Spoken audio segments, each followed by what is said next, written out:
repeated viewing. Apologies for being a couple of minutes late starting, I only just got here. So, are there any members in attendance as substitutes today? Councillor Earthy. Yeah, Councillor Earthy and Councillor Fishney, thank you. And we have apologies from Councillor Winder. So, any declarations of interest? Do any members wish to declare any interest in relation to any matters included on the agenda? No, thank you.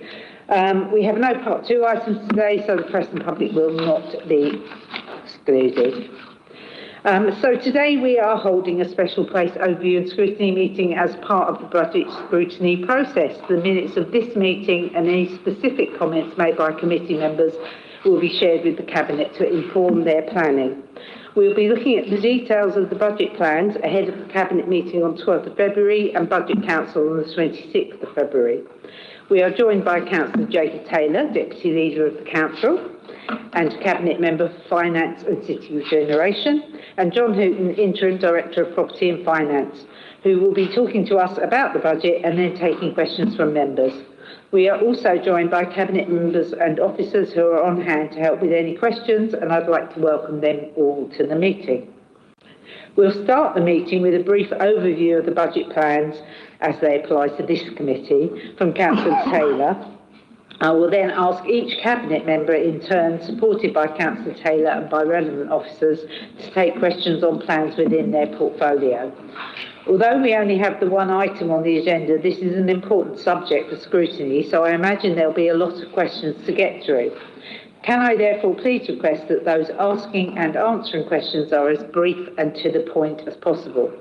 There will be ample opportunity for members to state their position on plans and propose alternative savings to Budget Council. The purpose of this meeting is to get more information on the budget plans, and I do want to encourage members to ask questions rather than make statements. Please note that any questions relating to specific wards will be referred to officers outside of the meeting to ensure the committee is focused on the implications for all wards. In the interest of time and to ensure that everyone gets to contribute, I'm going to ask members to refrain from asking multiple questions at a time and to ask one question only to each Cabinet member.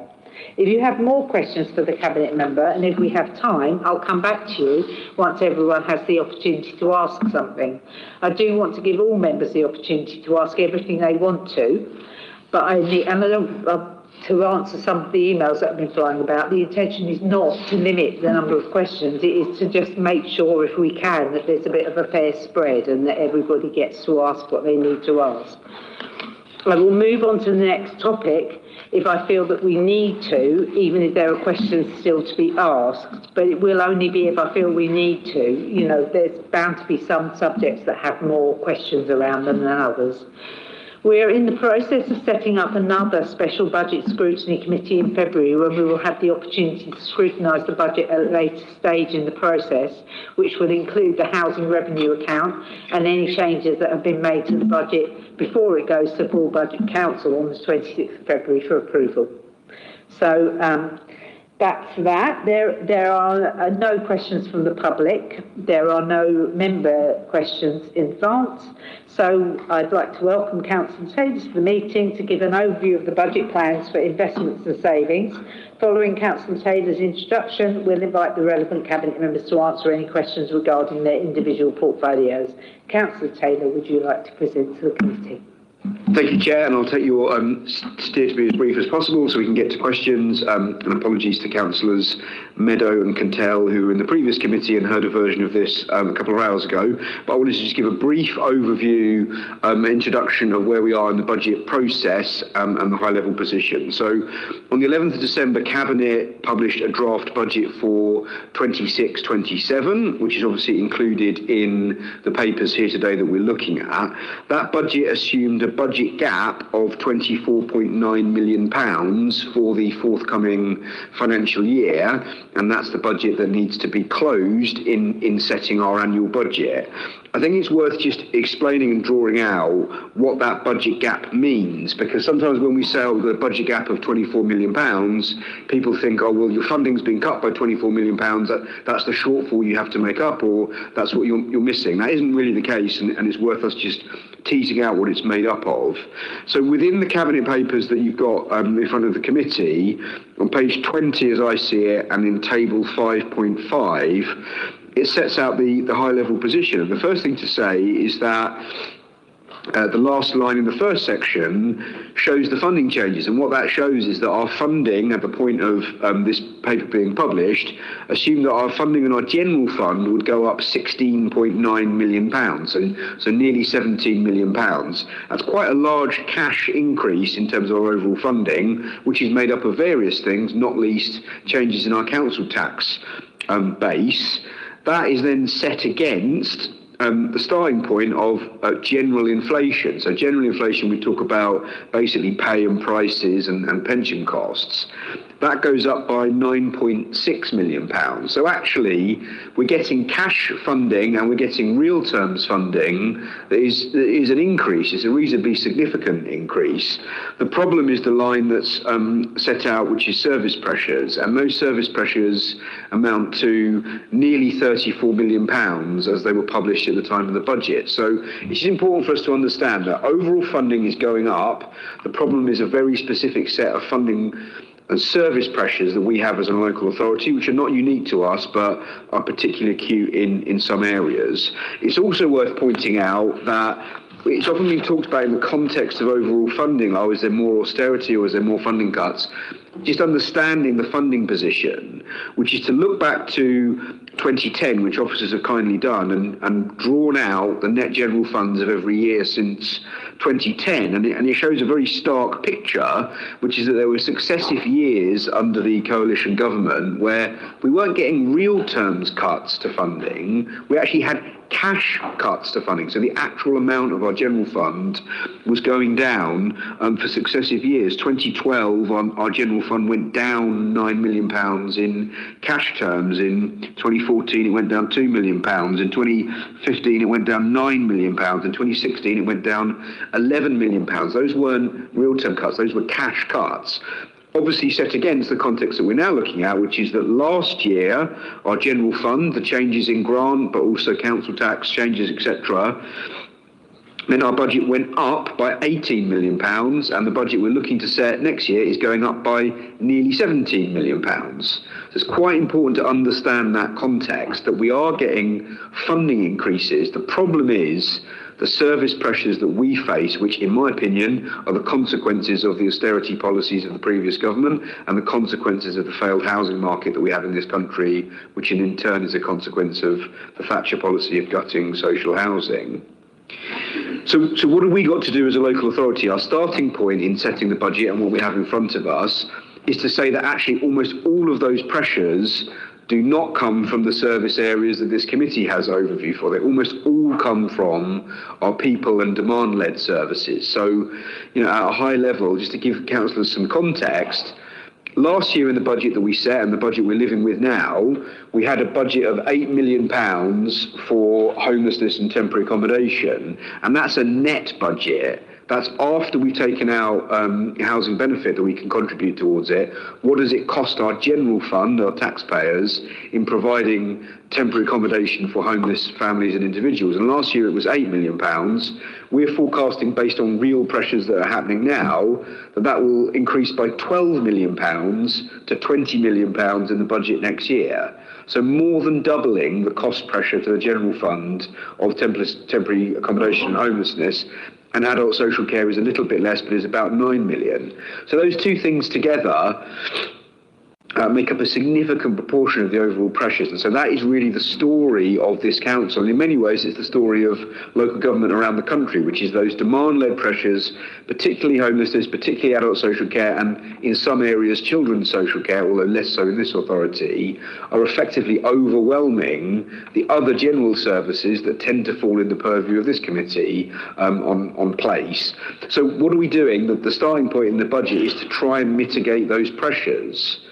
And so when we looked in the previous committee meeting at homelessness, for example, what we shouldn't be doing as a country and a local authority is looking at those pressures and saying, right, well, we just got to fund those pressures. what funding those pressures means is chucking tens of millions of pounds out the door to private landlords to house our homeless families.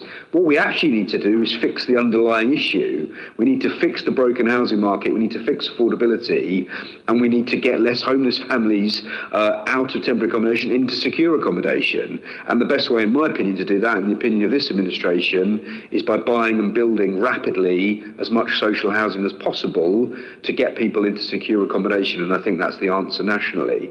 And so a lot of what we're focused on in the budget is trying to mitigate the pressures that we have faced in the underlying demand-led budgets. So where do we get to? In terms of that budget that we published just over £12 million of proposed savings. The vast majority of those are not cuts to services, but are mitigation plans or savings plans or changes to way services are delivered to be more cost effective and to suppress those demand costs. That leaves a residual amount of, again, just over £12 million that was the budget gap at that point as published in December. We've since had our settlement from government that's changed around a little bit. Something went in our direction, other things went in another direction, so that's changed by about £900,000. So we will face a residual budget gap of just over £13 million. As the Chair noted, we will therefore publish a final budget, something like the 4th of February, and then come back for a further scrutiny meeting for those extra proposals, I believe on the 16th of February, where we can look at the whole budget in a round, and then clearly it will go to full council at the end of the month for voting at Budget Council to agree the budget, at which point we will need to have published a balanced budget that we all vote on to agree for the year. So that's the very high level position, Chair, on where we are in budget setting process. Thank you for that, Councillor Taylor. So first off, we will now invite Councillor Robbins to join us to look at the portfolio of sport and recreation. Councillor Robbins, can you give us a brief summary? Thank you.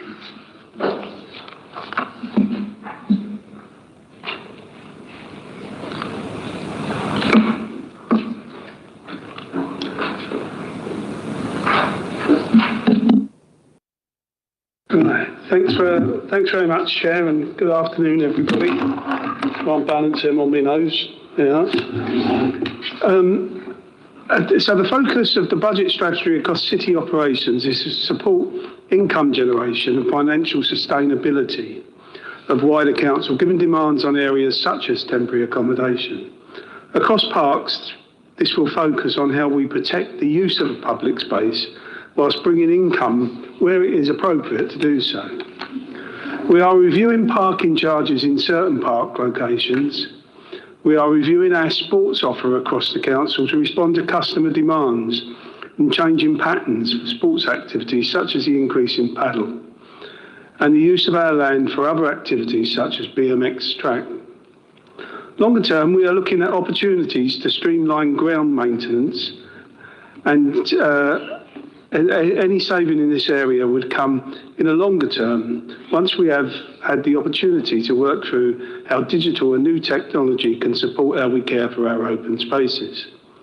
We are looking at how we activate areas in our parks for commercial activities, and also how we focus our rangers and others to increase the accessibility of our open spaces whilst generating income.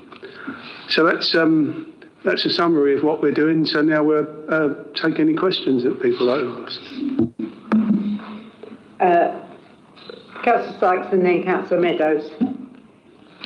Thank you, Chair. My one question in this area is around some of the savings on sports and leisure, which they're sort of entitled and include the words develop a strategy. So there's some quite large savings there.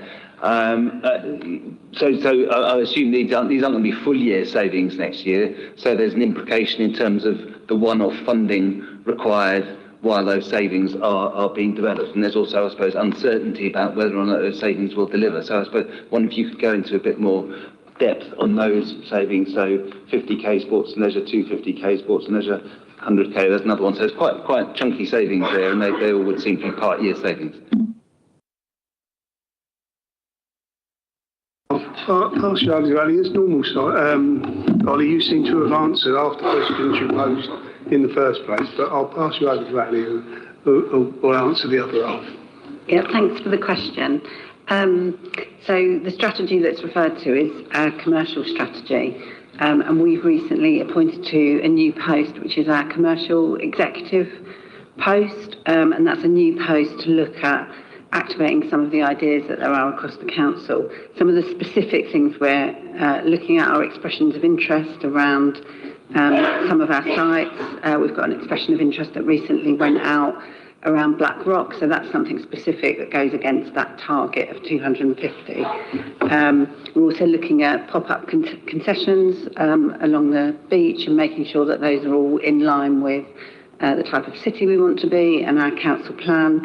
And in terms of new sports initiatives, some of that is about, as Alan said in his introduction, some of the changing sporting activities across the city. So at the moment, paddle is obviously very popular, and we've seen an increase in income from paddle through our leisure contract, and there are lots of opportunities as sporting habits change for us to be on the front foot around that. I'll just briefly add to that, Chair, which is that I've been in the opinion for quite a long time that the council doesn't utilise its commercial opportunities well enough in the city. We're unusual as a council, and we've retained so much property and assets versus other councils. We're unusual in that we have such high footfall as a city centre, and particularly in the summer, we're unusual in that we have space, and we do have a very good events programme. But across all these things, and including the Brighton Centre that is listed, I mean, the Brighton Centre hasn't actually turned a profit for many years, which is somewhat ridiculous if you think about it. Got a big events centre that puts on events of 10,000 of people. It should be able to turn a commercial income. And so what a number of these are about are saying, how do we utilise our assets and what's available in the city and make some commercial income? And sometimes, as Ali says, to do that, you've got to invest some resource to actually unlock it, which is what Ali's doing with the commercial director. Thank you. Councillor Meadows? Thank you, Chair. Yeah, I'm just looking at the car parking charges for our parks. Some of them haven't had car parking charges before, and you mentioned Rottingdean and Portslade, but also with Wild Park, people park in Mulscoombe, if that's not mentioned, by the way, but they do park over there. I'm just looking at page 47, where you're talking about making savings on something you haven't yet introduced. So I just wondered what will happen with those savings if you can't then introduce the new parking stuff going in. I mean, I think I can see what you're saying. You know, they're introduced as savings, but if we don't introduce the parking charges, and we will be looking at all of them on a park-on-park basis, so we'll be looking at each parks and to see whether it's possible to introduce them. But so I do see what you're saying. If we don't introduce them, do they not become a saving? Do you want to? Yeah, so we've been monitoring that really closely, and obviously we will be taking it on a park-by-park basis in terms of what is sensible to do in each park. But we'll be monitoring that very closely and looking at the other income lines. So what sits behind these figures is an awful lot of work in terms of the best analysis we can do before actually launching that work. But particularly, as you can see, in some of the income targets, there's a whole variety of things, which, as Councillor Taylor said, I think some of these things have really been underutilised in the past in terms of how we can drive income. So whilst we've put numbers against each line, and that is the best analysis we can do in terms of what we think we can bring in, we'll be keeping it under review and making sure that we compensate against different lines of income. The only thing to add is something that John's predecessor used to often say, which is that the budget is a resourcing decision, not necessarily a final policy decision, and nor can it be. And sometimes we do have to publish a set of budget proposals that rely on some underlying policy change that will come, and sometimes it's not fully realised, which, to your point, Councillor Meadows, means we then have risk during the year in terms of being able to implement the budget. One of the reasons why it's important to build up our working balance reserves, and one of the reasons why last year we put in a risk reserve against what we knew would be some difficult areas of managing budget. Thank you. Mark Strong, and then Councillor Goddard and Councillor Pickett. Thanks, Alan. On the increased revenue from leisure activities, isn't there a risk, or is there potentially a risk of pricing out community groups and voluntary groups who might want to be using it because they're not paying, or they're going to be able to pay less, and having preferential treatment to people who can pay more? So there's a risk from a public health point of view of actually putting more cost on the public purse overall, appreciating the budget pressures that you're not being funded by elsewhere, but somebody else might be paying for that. The NHS or mental health groups might be paying for that because voluntary sector groups can't use sports facilities because they're priced out. Well, I'll answer as I can, and then I'll let Ali come in. We are very, very conscious of exactly what you're saying, and we are launching a new event strategy this week. I believe it's coming to Cabinet or next week, and one of the things we're looking at there is how we involve local people in putting on their own events. We have quite a successful, in Portslade, we have quite a successful Portslade History Day, which attracts about 600 people. And we use the Old Manor and Emmaus for that. And often when we go to these meetings, community meetings, people say to us, oh, why can't we have a family picnic day? Or why can't we do this? And the answer is you can. If you go, come to us with the idea, let us know how you're going to go about it, and we can arrange it. It's not, when we say that we're income generating, it's not a case of income generating against taking away the space for people. That we're very, very conscious that it's quite a balancing act, and something that we're very conscious of, and hopefully we'll strike that sweet note, as it were.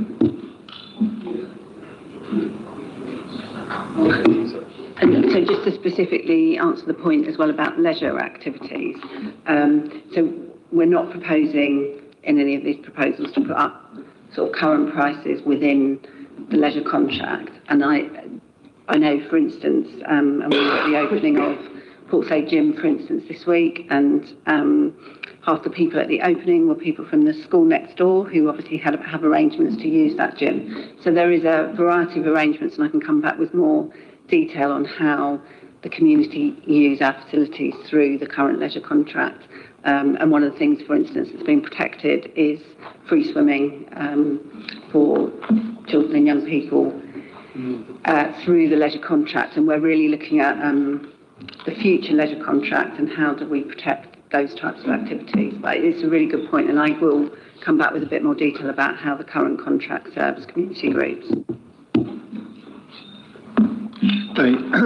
Sorry, I was really mainly going to come in on the point that Ali just mentioned, which is obviously it's actually quite unusual for a local authority to provide such a comprehensive offer to young people. It certainly doesn't happen where I live, and obviously that's being protected, and that's a pretty important kind of public health contribution. But yes, I was only going to echo some of the points that have already been made, which actually this is not about kind of putting prices up and pricing people out. It's actually some new initiatives where we think actually we can drive some income which will complement the kind of comprehensive offer and the free swimming and all those other things.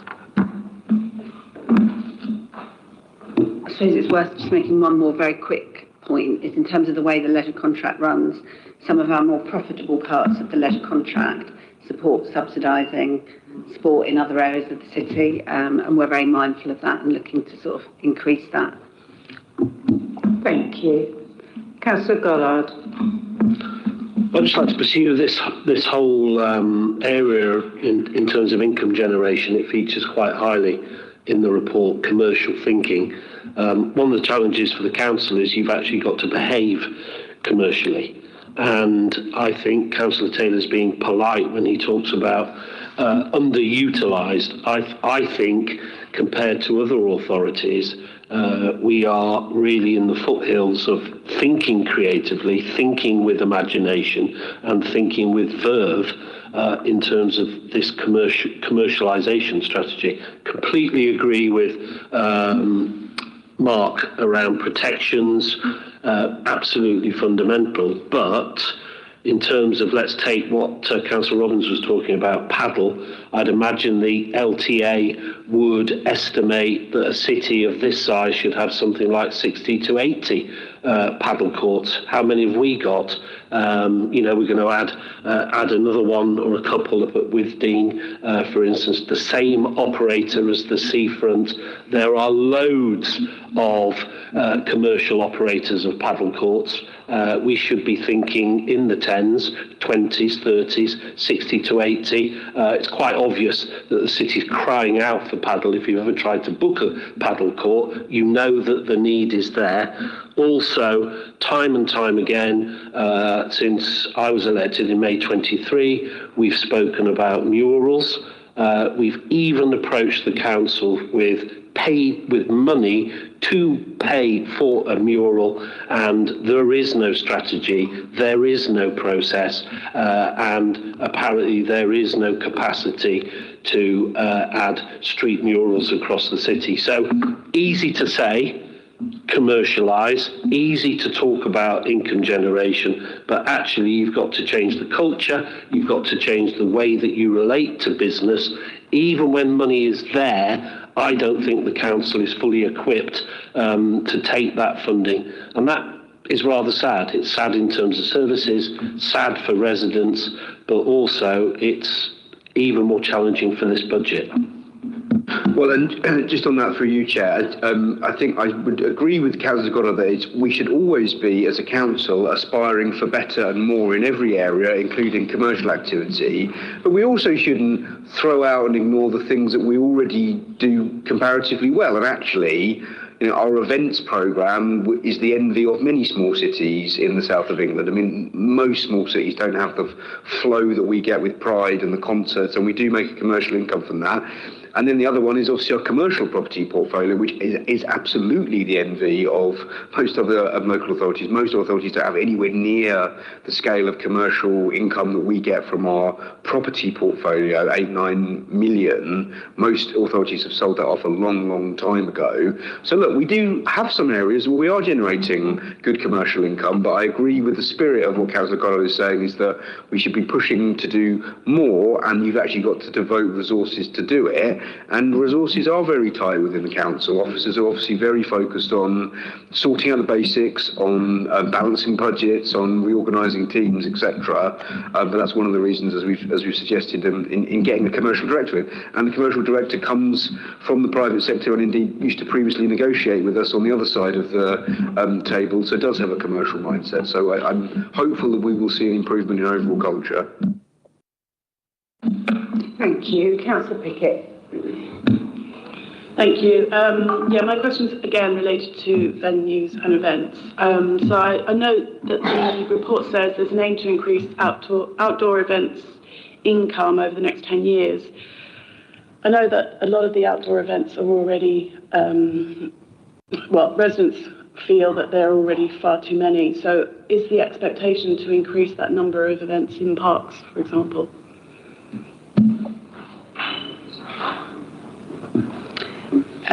So we've got a new event strategy coming through to Cabinet, I think it's in March, which really picks up on that feedback, and we've had a lot of feedback about the use of open spaces and not being completely reliant on using our parks and open spaces for events. So this income isn't all about having more events in our parks and open spaces, and actually the new event strategy talks about really diversifying events across the city, really trying to encourage more community events.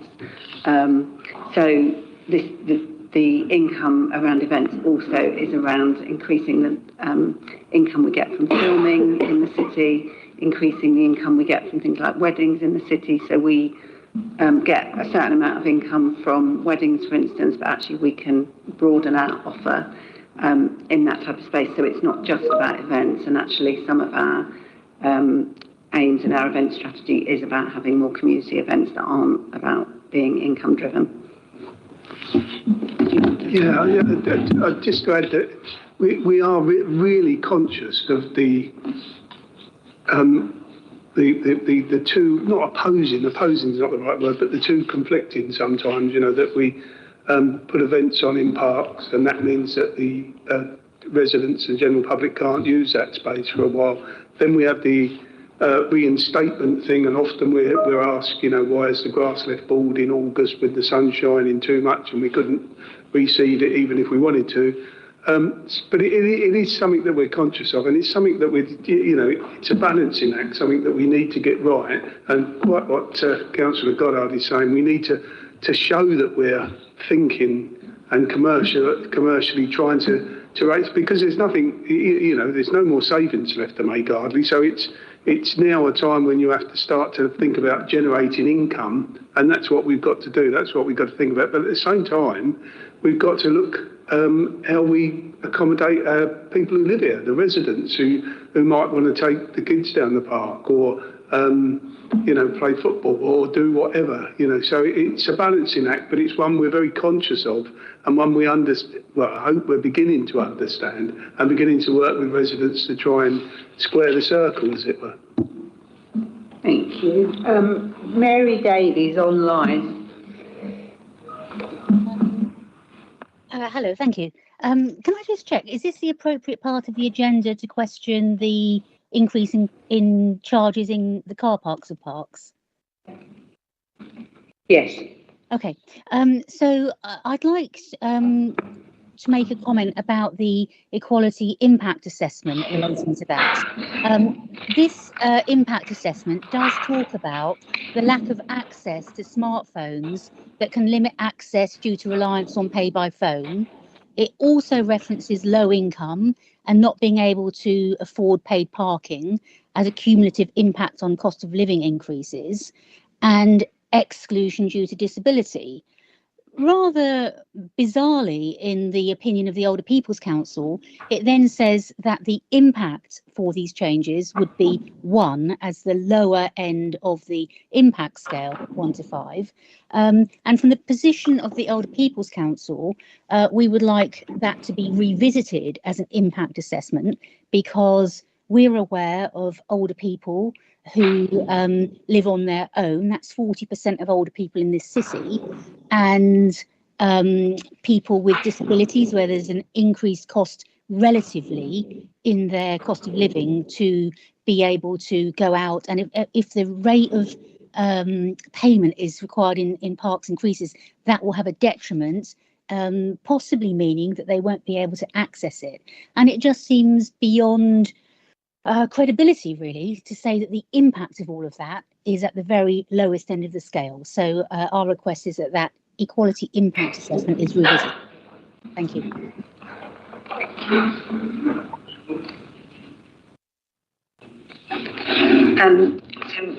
Obviously, we're going to take all of the feedback. We can certainly go away and look at the equality impact assessment.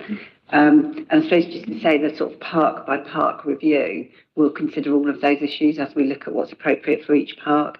And some of the parks that we're looking at don't currently have parking charges at all. So I think we can take away and look at to what extent. I think actually we're mainly looking at parks where there isn't currently charges rather than increases, but we will take that away and have a look at that on a park by park basis.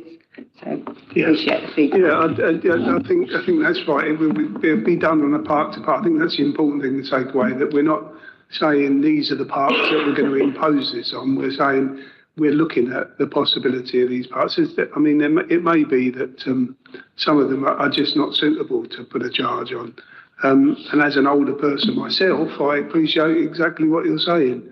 That there's, we need to look at the equalities, and we don't want. The last thing we want to do is exclude people from using parks because they can't use the car park or whatever. So it'll all be done intelligently, hopefully, and in consultation with the councillors, ward councillors, and residents of that area.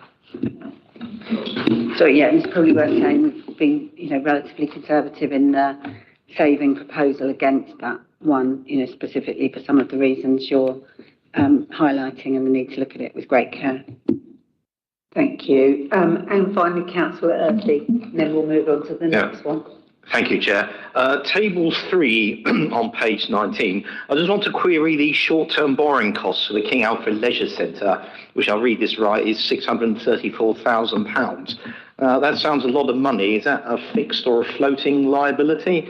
Is it increased on the previous budget gap estimates, or what is it? Thank you. Yeah, so thank you. So that's that's not a specific loan; it's a provision for borrowing costs. But in terms of the profile of the King Alfred Leisure Centre development, obviously we incur the costs associated with construction before the centre is opened, and obviously as Cabinet saw in the report back in the autumn, the new centre will generate additional income. There are kind of various funding streams which will support the development longer term, but in the short term we do have that additional cost before such time as actually the kind of additional income comes through. So that is a reflection of that additional cost. Thank you. I'm going to allow Councillor Meadows to come in with one because I believe it's something that's come up in the conversation, and then I might allow one more from Mark as well, and then we're going to move on to the next subject. Otherwise we'll never get through. Thank you, Chair, but these are particular ones. You're talking about income from trade and garden waste, and you're talking about the waste collection services that businesses are charged for. So there's a proposal to introduce a fee for collection of waste from third sector organisations. Are we looking at charities or something like that? I just wondered how that would work. Actually, Councillor Meadows, I don't think this is really Alan's segment. This is going to be later, I think. So, yeah, it's not this segment. It'll be a bit later in the meeting. Different cabinet member. I've got enough to worry about with this without having to worry about it. Libraries and parks, quite enough. Mark. Yeah, I was asked to ask this by Adam Muirhead, who didn't ask it for the previous one because I think he missed it, which is about, you mentioned the Brighton Centre, and there's a mention about the high-end, high-value VIP and hospitality space. And he was just wondering that from a children and young people's point of view, is this going to exclude, so would there be an opportunity to essentially give children and young people some experience in there of if it isn't going to be used all the time, could you have a VIP, could everyone have a free or subsidised VIP experience if it isn't going to be used all the time? Is there a way of extending it to other groups that can't necessarily afford it? To effectively, what you just said earlier about cross-subsidising some areas, could you do that with this area as well? Well, I'm not wishing to sound like a bit of a coward again. It's not really my portfolio, but I think Ali can probably answer some of them. It would come under more culture, Berg. But Ali, I can come in. I mean, it sits under Councillor Miller, but it is going to be a fantastic new facility as part of the Brighton Centre, and definitely I can take that away and talk to Howard about how those spaces are used when they're not being effectively used for the sort of high demand events. Because one of the things we're trying to do with the Brighton Centre is, as I'm sure everybody's been there, it is a really, fantastic space. It's a space that when you go there, when it's not being used, it occurs to you, couldn't this space be used more for other things? So how do we make the Brighton Centre more accessible, just generally as a great space in the city? Is one of the things we're really thinking through, both in terms of the short term, but also what are the longer term plans for that centre. And if you go to other cities, sometimes you see that big venues are completely accessible. You can wander in, have a coffee, etc. So all of that thinking longer term is being looked at. But I will take that point specifically away. Thank you. So thanks very much, Councillor Robbins, and I am now going to invite Councillor Jacob Allen to join us for the relevant parts of his cabinet portfolio on the public realm, IT and digital, central hub, which includes democratic services, comms and legal, etc. Councillor Allen, please can you give us a quick summary?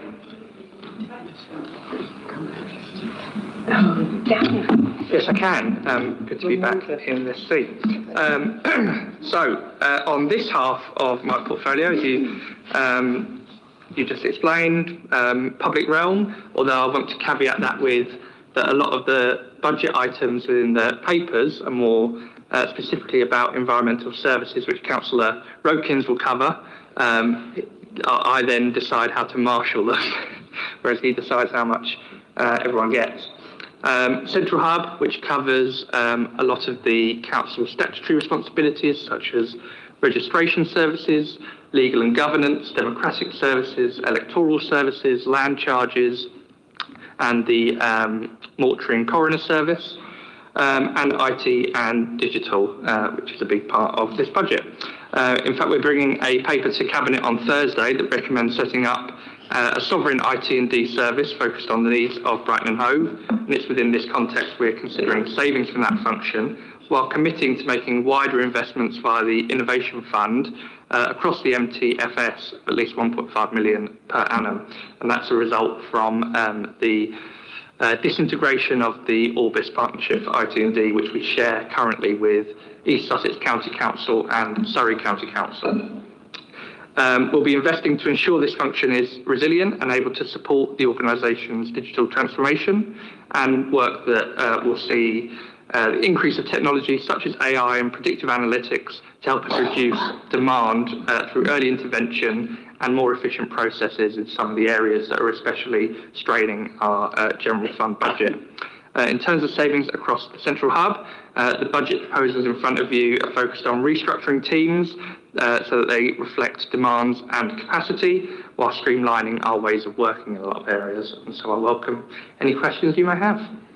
Thank you, Councillor Allen. Just before I take any questions, I want to apologise to the members of the committee if they had all their questions lined up in order, because I completely ruined the order and I was meant to bring in Councillor Taylor next.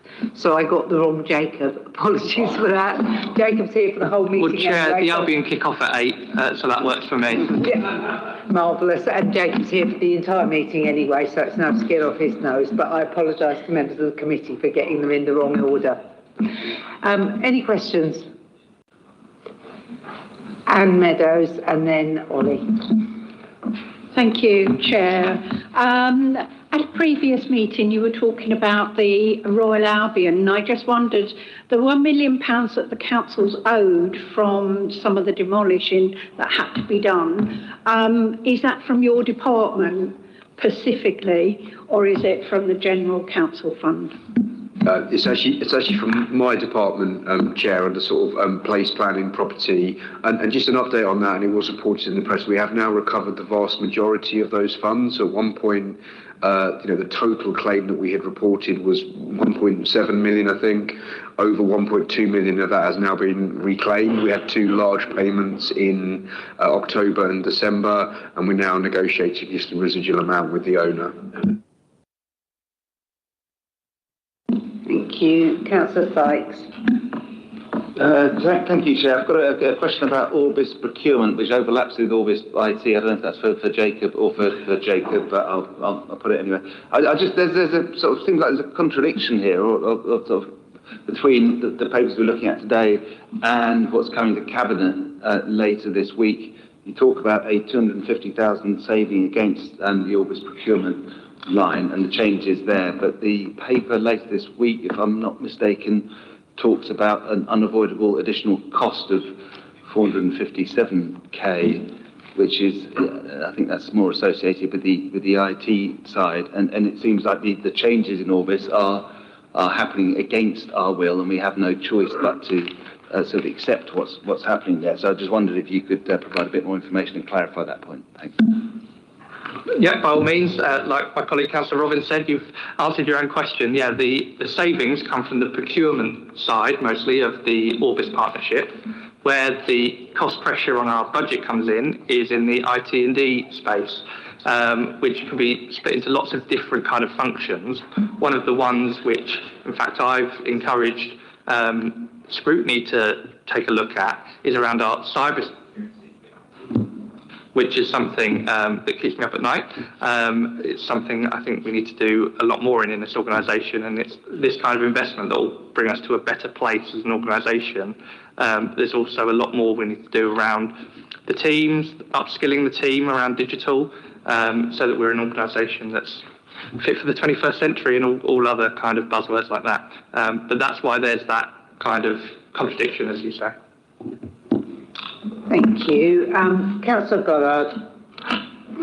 Just a quick one, Councillor Allen. Really liked seeing the Innovation Fund. I think it's going to be absolutely fundamental. Could you just give us a quick overview of how you see that working and that whole principle of invest to save, if you could? Yep, so I think it's till financial year 2030, 2031, we'll be putting in at least 1.5 million into digital transformation alone. As many have said, council teams that used to be a lot bigger are facing more demand and more pressure, some of which have to keep up with statutory timelines. I mean, look at what we were talking about in people over in Scrutiny about the information rights team, who have more FOIs and more subject access requests to deal with than ever. So we need to make sure that they have the tools tools at their fingertips so that they can do their job well, despite more and more demands on their budgets. And also, many councils are already employing these kind of things. I mean, I was answering a question at the last full council from Councillor Sheard around, are we behind the curve on this? And I wouldn't say we're behind the curve when you look at local authorities in England as a whole, but there are some examples dotted around that are really going headlong into this, and it's paying dividends for both the organisation and the service. So that's what we need to get into a place of. Anything to add, Ali? Well, I suppose just on that point, one of the main ways that we've pressed forward with the digital innovation pilots that we've done that are now going to feed into the budget process is really that point about learning from the front runners across the country. So many of the technologies that we will be using are things that are evidence tried and tested elsewhere. So there's something about being innovative doesn't always have to mean being first. If there's something to learn out there, then we're certainly learning it. I just wanted to quickly come in and add to that. So in terms of the Innovation Fund, as Jacob and Ali have described, there's quite an element of that is around digital transformation and some of those things. I mean, probably predominantly for the people side of Scrutiny, and we did cover this a little bit in the previous meeting, some of the things that we're looking to do in terms of reducing the cost of sort of high-cost statutory services. So actually we're investing through the Innovation Fund in things like reablement services to reduce the cost of social care, and some of the work that we're doing in terms of things like homeless prevention being funded through the Innovation Fund, and then obviously then reduces the cost of temporary accommodation. So, and of course, Ali, you previously talking a bit about the commercial executive and some of those things. So I think we sort of see this as cutting across all of the things that we're doing, both in terms of the sort of statutory services, predominantly on the people side, but then also some of the things that we've just talked about here. Thank you. Councillor Earthy. Thank you, Chair. Just a question for Councillor Allen. I think there's somewhere in the documentation about saving on data subscriptions, either for the Cabinet Office or for Democratic Services. I just want to know, if we get rid of those subscriptions, can we use AI to get the data that the members of staff would otherwise have got, or is the AI itself blocked by a lack of subscription? So I'm not putting on, I'm just trying to think the practical things. I agree with the saving, as long as you don't make officers take 10 times as long to get data they would otherwise have got through a subscription. So if you say to ChatGPT, I want to know about this, can ChatGPT go off and say, yep, fine, here it is? Or does ChatGPT come back and say, this is a subscription firewall, you need to join? Sorry, long question, I know. Yeah, so my understanding is this the £50,000 proposal from Cabinet Office? That, yeah, I think it's more related to kind of ancillary subscriptions which can be picked up via other functions. But I don't know if Liz is still here. I think she's left. Oh no, you're here. If you want to pick that one up, about subscriptions. So this is Cabinet Office. But yeah, I think I can answer that it is about things like subscriptions to the Municipal Journal and those paper LGC, those kinds of subscriptions that we believe we can get that material in other ways. So no, I don't think it needs an AI sort of alternative. Thank you. Councillor Mackie. Thank you, Chair. I'm just curious if we have got any information or data as to what's driving the significant increase in freedom of information requests that we've had over the past year. Quite a lot of them are about me and the school admissions consultations that generated, I think, more than most other topics. 99% of this, Councillor Goddard. I mean, it is interesting. I mean, probably we're doing quite a lot as a council. We're doing some quite bold stuff in quite a number of areas, not least schools, and generally they come in areas of significant policy change. That's basically where we see FOIs and subject access requests. I don't know whether officers have any more intelligent analysis than that. But I mean, what I would say is we are making some small savings, but it's just worth everyone understanding the huge amount of resourcing this takes. When you get a whirlwind of FOIs and subject access requests, it's not just one officer quickly looking something up and punting it out the door. But there's a huge amount of searching through inboxes, through files, pulling together.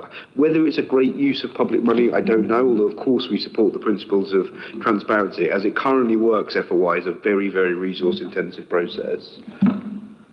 And I suppose just on that point, when we went out right across the organisation of ideas for the digital innovation pilot, and actually how we manage FOIs and subject access requests was one of the top things that officers were saying. You know, we need to streamline that process. So, you know, we've still got many of these ideas around digital innovation about how we can do things smarter. But the FOI team will definitely have the data on, you know, the data that compares us with others and so on that we can provide. Mark Strong.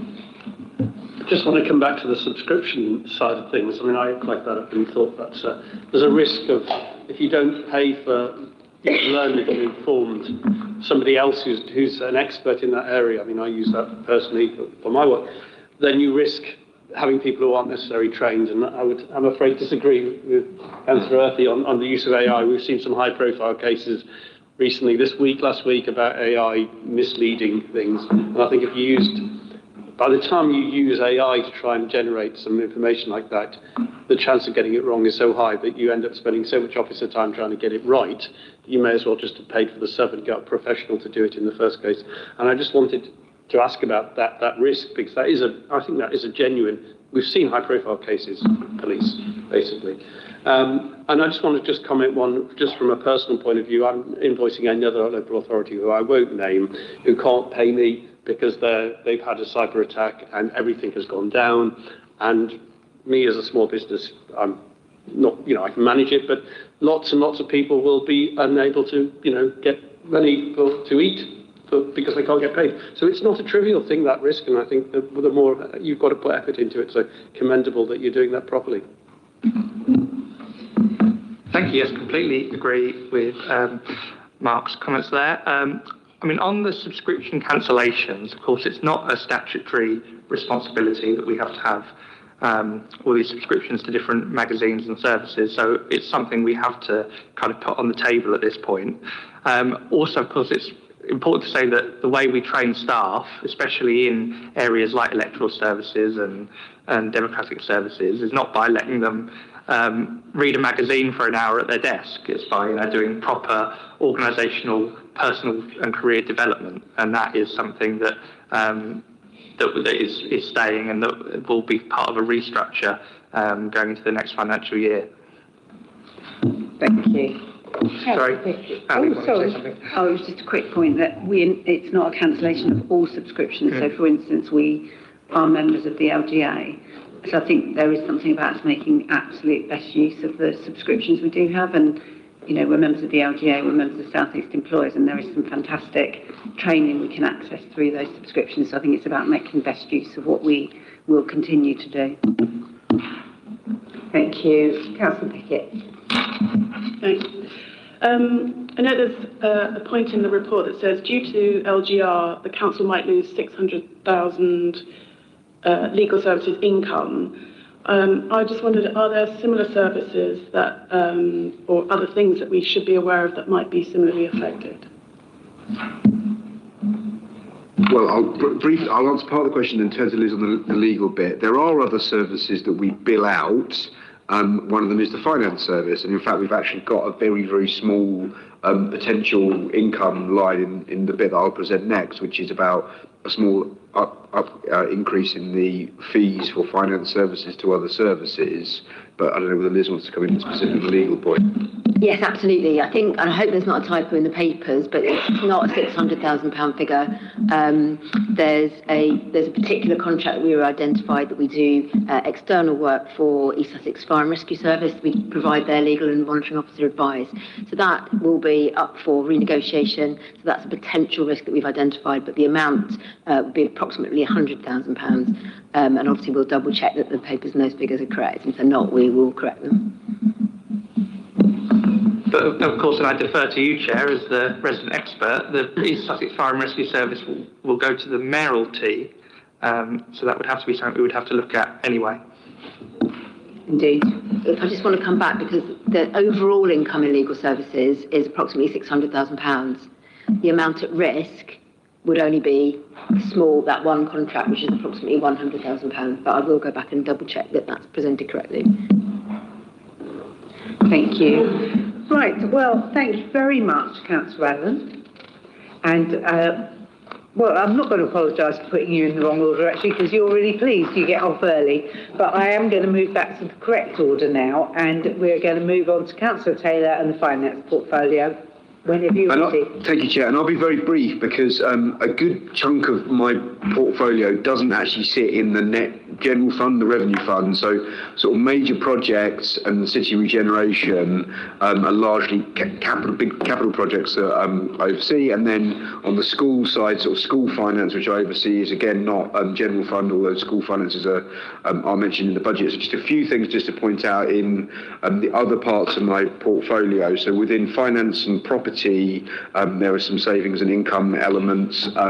Just to point out, there's something on reversing some pressure funding that we put in on maintenance or building maintenance, and with the sort of reasoning being that the number of properties is being reduced somewhat as we have disposed or repurposed buildings for temporary accommodation and housing, and so the service believe they can reduce that maintenance budget. New England House, the ongoing costs of having the building should reduce when the building becomes vacant, because there will be less costs on services, utilities, but also potentially business rates once the building becomes vacant.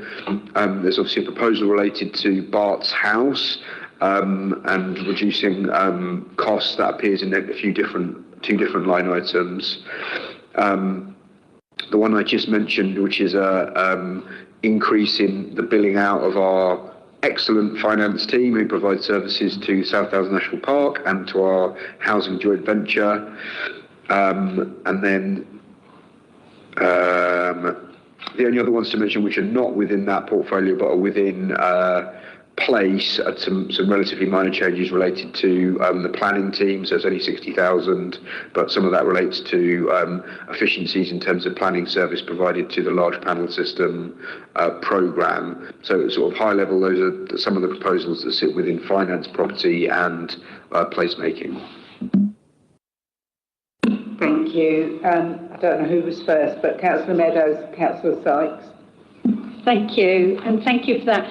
I wanted to ask about, it's not in here yet because we haven't built them, but you're looking to rebuild the King Alfred, you're looking to rebuild, to put a new swimming pool at Wisdean.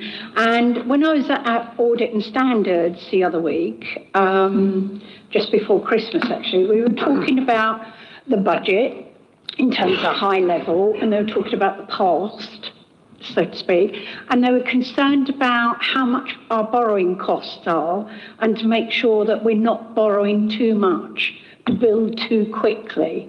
So I just wondered, do you know, at what point will we reach our borrowing levels?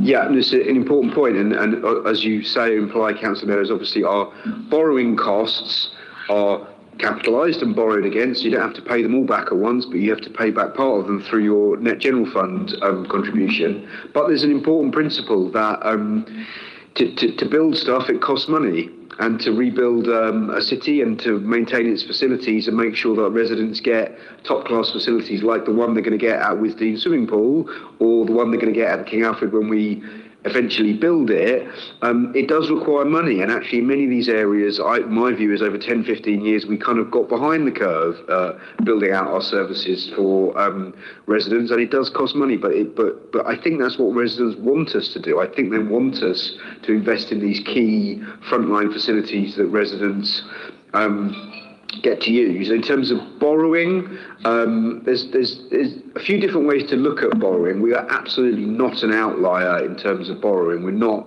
one of the most indebted councils. If you compare our borrowing to overall revenue or overall assets, we're by some measures middle of the table. By some measures, if you look at comparator unitary authorities, we're actually a lower borrowing authority than others, but we should just be very clear to the public, we are not a highly indebted authority versus others. The vast majority of our borrowing is borrowing to build houses and housing schemes, but other frontline services like leisure and major projects like Madeira Terraces. Thank you. Councillor Sykes.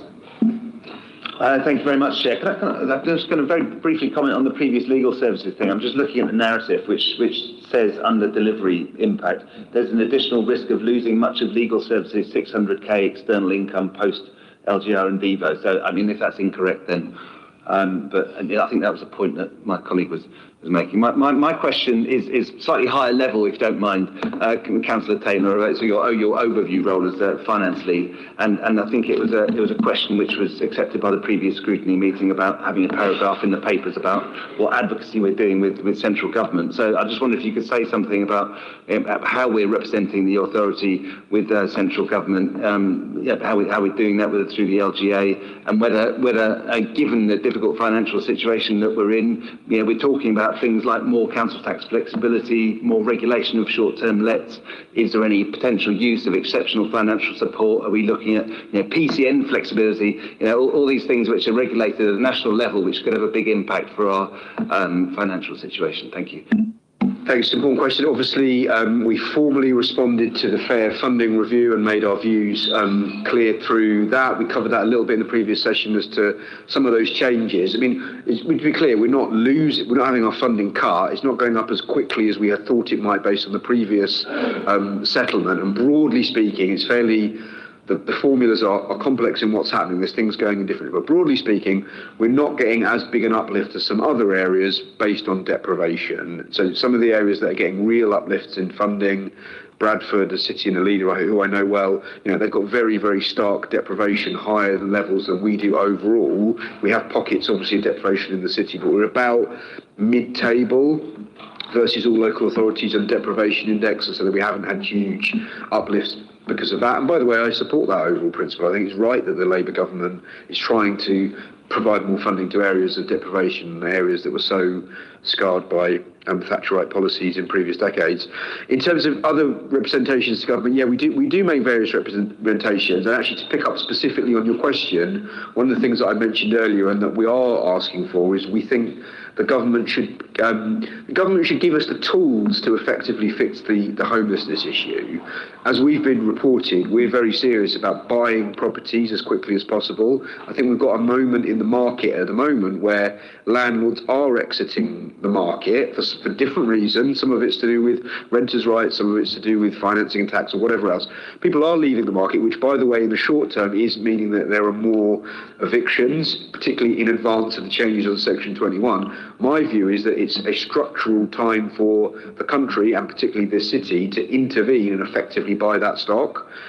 So move away from private landlords to social in-house landlords. Now, we are doing that as quickly as we can. We could do it quicker if we had some more flexibility, and that could come in a number of ways, as you might know. I mean, the question earlier about the sort of short-term borrowing to stuff you're going to get income. Like, if there was more flexibility in the way that you could borrow or the way you could capitalise, we could do some of that homelessness prevention and acquiring properties probably quicker and better. So that is one of the things that we are actively talking to government about. What tools can they give us to solve our own issues? Because we think we've got the ideas and the plans to do it. We just need the ability to do it.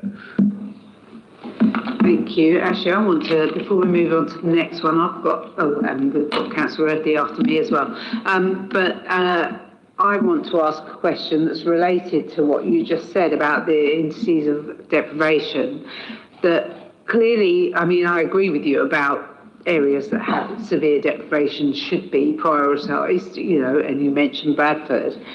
However, I don't believe, I could be wrong, perhaps you can enlighten me, that the kind of relative deprivation created by the frankly insane price of housing of all kinds in a city like this, I don't think that's taken into account, is it? And it should be. Aren't the indices of deprivation that the government use based on income purely? Which, you know, there are a lot of jobs, including some relatively okay paid jobs, like teaching, for example, where a teacher in Bradford will earn exactly the same kind of money that a teacher in Brighton Hove will, but they won't be able to live on that amount of money in Brighton Hove, whereas they might be able to live on it in Bradford.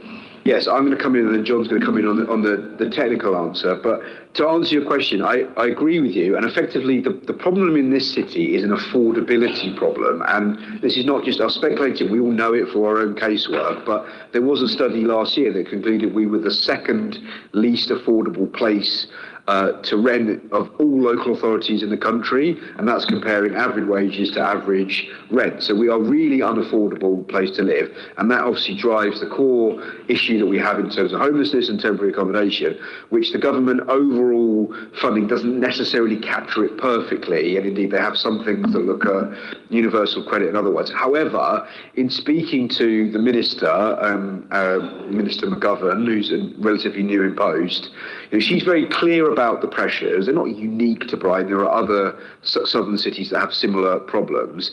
And she's also pretty clear about the solutions, which she is saying, agreeing with what I just said, which is you need to do a revenue to capital switch. You need to take your revenue pressure off by churning out to private landlords and switch it to asset ownership of homes in-house to get the families into either the council long-term ownership or council temporary accommodation.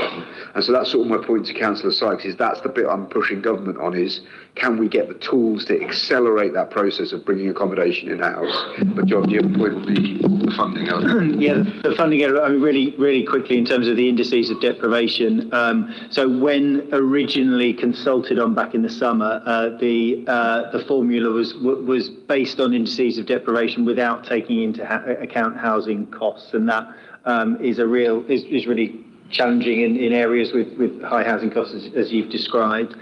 They did change the indicator, and the updates to the indices did reflect housing costs.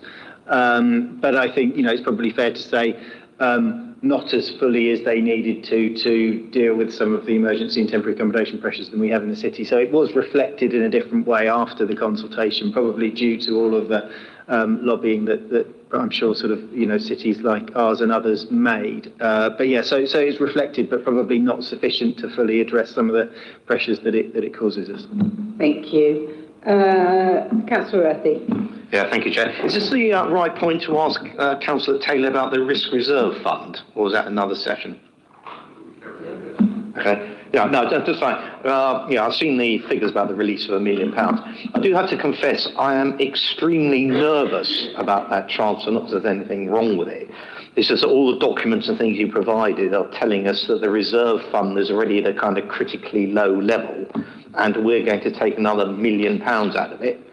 So as a fellow risk manager, it's my nervousness. I can see a number of cases coming up in the future where, you know, we're budgeting against uncertain events, and all the uncertainty will accumulate, and Black Swan is probably but an extreme sort of event, and we're going to be left, you know, literally financially naked. So really, I want to say to you, are you sure that we can actually do this? Thanks. I And I think I previously made a joke about the swan being a different colour, but I won't repeat that joke, given we've moved past that subject.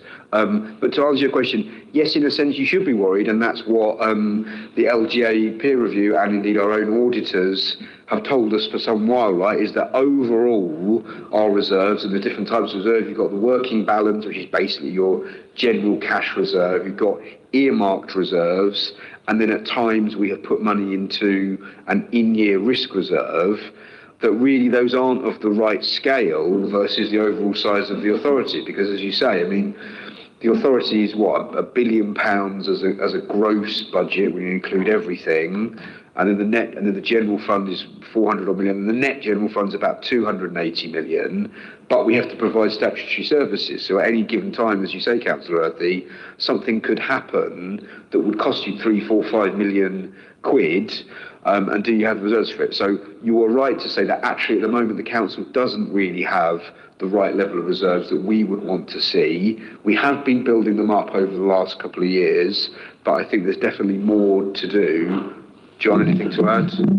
So a couple of quick things to add. So firstly, yeah, so those reserves have been built up. I think at the beginning of 2024, they were down at 6 million, the general reserve. That's now up to 8 million as we go into the current financial year.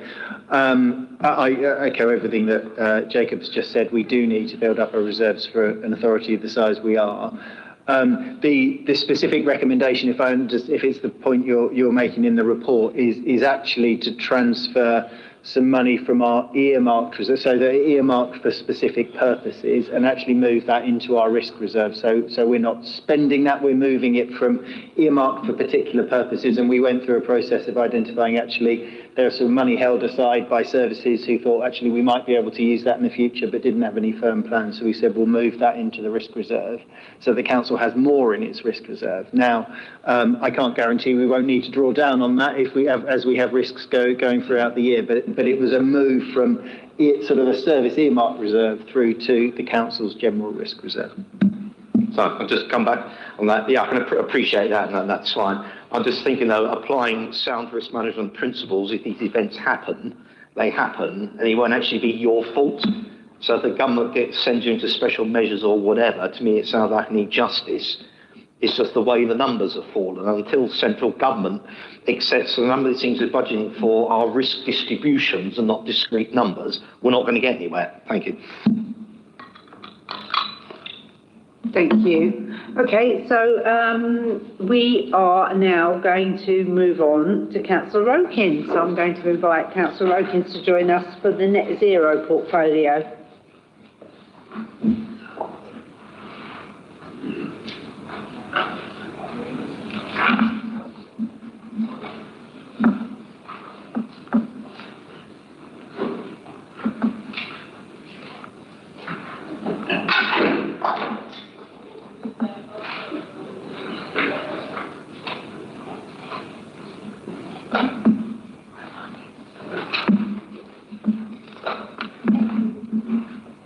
Thanks, Chair. Thanks for bearing with me while I make myself comfortable. So yes, good to be here to talk about the budget. I think we've heard earlier from Councillor Taylor about the challenging financial times faced by the council. Indeed, you could argue the most challenging to date, and yet against that backdrop, we continue to protect our frontline services, particularly those related to the way the city looks and feels, which we know is a huge priority for our residents. And I think that's reflected by the fact that we've protected and there's no reductions in our street cleansing service or graffiti removal. There's no proposed closure of public toilets, and our commitment to net zero is also protected. Obviously, we've seen people from other political parties rowing back on those commitments in recent times, but we obviously remain committed, not least because it's a moral obligation to future generations, but also because it will improve the lives of residents here in the city.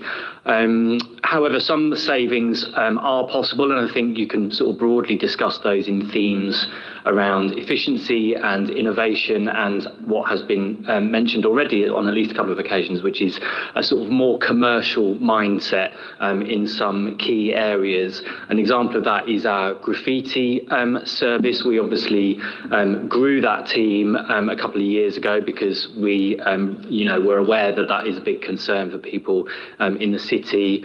One of the proposals in the budget is to start to offer a commercial graffiti removal service, which obviously has the potential to sort of gradually build and bolster the team and enable us to do more. And that also indicates a bit of a sort of move to a more supportive and collaborative posture with our local businesses in the city, particularly our small independent businesses. So, we want to get away from slapping fines on people and be more in the direction of helping our businesses, particularly when it's to meet obligations that we're placing on them in terms of look and feel.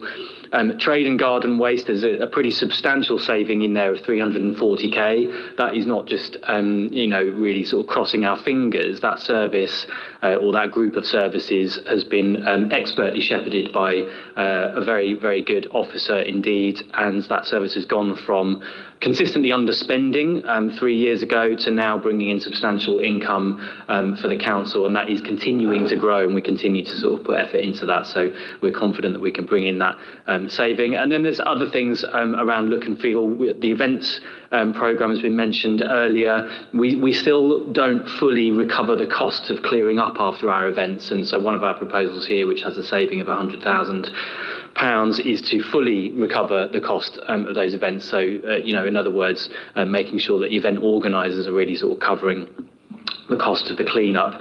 Toilets have always been a massive priority for us because we know how important they are to many of our residents. We've prioritised from the get-go keeping them open and refurbishing them, and I'm very proud of that record. As usual, toilet closures were presented as an option, but we quickly ruled that out. And I think Mark Strong here earlier mentioned, some of the knock-on costs that you can accidentally incur in other parts of key public services by taking savings elsewhere. We are also looking at ways to potentially extend opening hours because we know how much value that would have if we can get certain key sites open, particularly earlier in the mornings when people are out running and doing those kinds of things. I will pause there because I'm conscious of time and happy to take any questions from anybody. Thank you, Chair. Thank you. Councillor Mackie, then both Marks. Thank you, Chair. I welcome much of what you said about the toilets, but I want to ask you how we have thought around all the mitigating factors in relation to the people who are stretched economically in their socioeconomic status, where we're thinking of actually charging to use the toilets where there's high footfall. So we've got 23% of our older people in the city are income deprived. And they tell us that they are nervous of going out and they become increasingly isolated if they are not able to access a toilet. And sort of anecdotally, they are saying that if they cannot access a toilet free at the point of use, it's going to actually keep them in and make them more isolated. And older individuals with health conditions require frequent toilet use, and so they'll be disproportionately affected. And controlling access to the toilets may also impact disproportionately parents and carers with buggies, disabled people using mobility aids, wheelchairs, etc. So I just wondered, on balance, I understand about the importance of generating income. I really, really do. But where do we actually find the balance between creating barriers for people and worsening the quality of their lives and increasing isolation for certain people within certain demographics against the amounts of money that we would generate through charging for those access to those loos? Thank you. Thanks to you, Chair. Thank you, Councillor Mackie. Yeah, I mean, agree with everything that you've just said, and obviously that's the fundamental reason why we prioritised reopening the toilets, keeping them open, and making sure that they're invested in and fit for purpose. Obviously, we would much rather not be considering charging for any of our toilets. I do want to just emphasise that this proposal obviously needs more working out, as Councillor Taylor mentioned earlier. This is a resourcing decision in the budget, I suppose, not necessarily a policy decision. So we could seek to try and find the saving from elsewhere. But the thinking at the moment is that essentially we're a city that has a very, very large number of visitors, and those visitors place a very, very significant burden on our public services that then residents, by one way or another, end up sort of disproportionately paying for or subsidising in a way. So I just want to be clear that if that is taken forward, the thinking is very much around high footfall, city centre, the places where, a lot of that burden comes from the visitor economy. We're not talking about toilets in parks and toilets out in our communities. That's obviously not saying that people who rely on those toilets are not going to use those high footfall locations. I think the Equalities Impact Assessment does spell that out, quite effectively. But so it clearly needs some further looking at. Obviously, you would want to have, if you do take forward any charging, you'd want that charge to be as low as you possibly can get it. But obviously, there's also a bit of a balance between, there's costs in installing the machinery, costs in maintaining it, costs in running the service. So, if you did 10p, for example, you probably wouldn't be able to make that wash its face. So it needs a bit more modelling. You could do a lower amount at a larger number of locations, or you could do a slightly higher amount at a smaller number of locations. But we'll certainly flesh that out in further meetings if it is taken forward. Ali wants to, I think, add something, so I'll pass over to Ali. And just to say, as we've developed some of our new areas, such as Hove Beach Park, we've also got accessible changing spaces, and we'll continue to look at how we develop those with engagement with different groups. So I know in the Hove Beach Park toilets at the entrance, we've got an accessible space. So yeah, just to say, as new facilities come on stream, we'll continue to look at accessibility. Thank you. Thank you. Mark Strong. Thanks, Amanda. Just on that, by the way, Community Works also feels there needs to be more detail on the EIA for charging for toilets. I'm just reading from the notes that was sent today. But the question we wanted to raise particularly, I mean, there's quite a few, and hopefully you might have more chance because you're going to have a lot of questions, Tim. But the one particularly we want to raise is on charging third sector, voluntary sector organisations for waste. There are some organisations that don't have commercial and profit-making activities. Some do. They're hiring a hall out for birthday parties and so on, like the Hanover Centre in your area. But they're on a breadline, these low-income, local groups. So charging them will make a real difference to whether they continue to offer those services. And the ones that don't charge, that run services that might be for mental health or older people, are getting that money that pays them from either the council through grants or the health service, National Health Service. So they're going to end up having to ask for more grants to pay the charges back to the council that the council charged in the first place. So can we have a really good think about how those knock-on effects on those smaller groups are charged? And that's waste. And the other issue is about recycling. And there still is this barrier, both for small voluntary groups and also for small businesses. You can't put waste you can put waste in a green bag and put it in a commercial bin. You can't buy a recycling bag for a small body and put it in a community recycling thing. So there is a lost opportunity for businesses, small charities, small groups who would like to recycle and would like to pay something for it, but can't actually do it. So the impact on small organisations can be disproportionate. Yeah, thank you, Chair. All good points. I mean, I totally agree with you on the recycling tax. Incidentally, that is something that clearly needs to be addressed, and something that we are looking at. So if this was taken forward again, because it's a resourcing decision, not a policy decision, it would then become a policy decision, and I think I'm right in saying we would need to consult on that with members from that sector, and within that policy change and within that consultation, we could look at exemptions around all sorts of things, really, but including whether or not there's commercial activity. So there's definitely room to flex that around. I suppose that the thinking really is that in the context of the financial situation we're in, there's limits towards how many free services we can offer to how many. Again, it's something we would obviously much rather be doing, but we have to ask ourselves these questions. So it's a figure that's in there from a resourcing perspective, but yeah, if it was taken forward or progressed as a serious proposal, we would certainly be looking to consult and find. The last thing we want to do is obviously make lives difficult for those crucial organisations that do such great work in the city.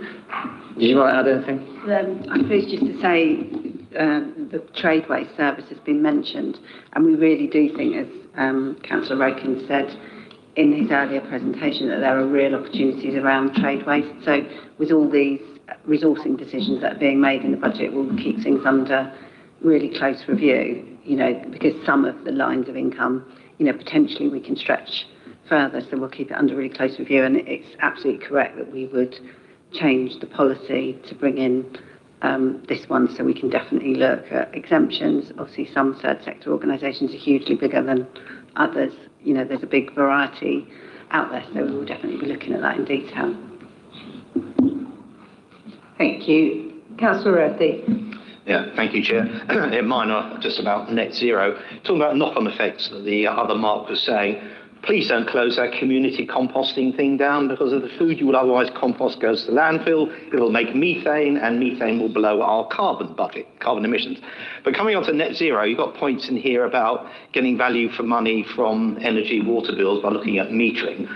We discussed this at least 2 years ago, so I thought we agreed the council was going to get our energy suppliers to put in smart meters. So should by now know everything that there is to know about our energy and water consumption. So I just want to ask, why hasn't it already been done? Certainly with water leaks, we've already discussed at least 2 years ago the use of AI monitors to detect water leaks. So that's quite simple. I think the cost of that was about 20 quid per gizmo per water site. So again, we're going down that. The other thing about trying to save money on the publicity, again, not quite sure why that's not already been done, because we've got so many environmental groups in the city. All you have to do is push to us what it is you want publicised, and we'll do it for you. Certainly, as Councillor Okins knows, in my ward, we've got very powerful environmental groups with social media. If you say what you want pushed, send it to us, and I'll have it all over the community in a matter of hours. Okay, thank you. Yes, through you, Chair. Yeah, I mean, you're absolutely right. We're incredibly lucky to have such a large cohort of residents and groups and all sorts of other interested parties in the city who not only care deeply about the environmental agenda, but are actually doing amazing things. And zooming out for a second, I think it's probably the most amazing thing that I've experienced since becoming a councillor is actually really lifting the lid on all the amazing things that happen around the city. I think it's really something for us to be very proud of, and I will certainly take you and others up on any support you want to help give us in terms of getting the word out. The energy and water bill savings, yes, there has been work done on it already, and the reason it's in there is because of that work that's already been done. In fact, there was an in-year saving found, I think, towards the beginning of the current financial year that identified, I think if I'm right in saying that the saving was something like 200 and something thousand. I'll come to Max in a second, but through exactly that kind of work, it's having a much sort of closer eye on what's going on. Max, do you want to add anything? Yeah, just say, obviously the issue is there's hundreds and hundreds of meters across the council's estate. Every common way in a set of council flats has its own meter. So there's still a lot of meters to change. I think the other thing also is getting some resource to actually look at that data. So it's one thing having smart meters pumping out data, but it's somebody else to actually then look at it and look at where's the abnormally high use. What's the reason for that, and are there things we can do to save energy? I can add to that, there are plenty of companies in Brighton that will happily take your half-hourly data and analyse it for you. Thank you. Councillor Sykes. Thank you very much, Chair. And I'll just note that Councillor Pickett and I will very sadly have to leave you after our questions now. But I'm going to follow up on Councillor Earthy's point about community composting. I do have to declare an interest, actually, on reflection, because I'm on the board of the Food Partnership. It seems like an obvious thing. Obviously, we start food waste collection, which is great, and so we don't need community composting anymore. Of course, community composting is the greenest way to get rid of food waste. It's on your doorstep. It's the least travel, and it's used again locally. So, although understandable from a certain perspective, I think this is sad, and I wonder if there's anything that the administration could do to facilitate the third sector continuation of such a programme through, for example, continuing to make available the spaces that exist to house the existing community compost facilities. Yeah, thank you, Chair. I mean, I sort of agree with you. I mean, it's tempting to as you suggest, to think, oh, well, we've got food waste in now, we don't need community composting. But, you're quite right. Composting very, very close to home not only is the most environmentally friendly way to do it, but it tends to produce better quality compost as well. So I would definitely, still support and encourage residents and groups to support that. So the question for me is not whether or not we should continue to have community composting in the city. For me, that's an easy yes. The question is, can we really justify continuing to fund it when we've now got, or very close to having universal composting around the city? Just to pick up on, I think it was Councillor Earthy's point earlier, obviously any food waste that goes from community composting into our food waste collections definitely does not go to landfill, and obviously will be turned into compost, albeit not quite to the gold standard way. But yeah, I'm very happy to take forward any proposals, and if we can support it, if we can continue to support it in other non-financial ways, then we'll certainly look at that, absolutely.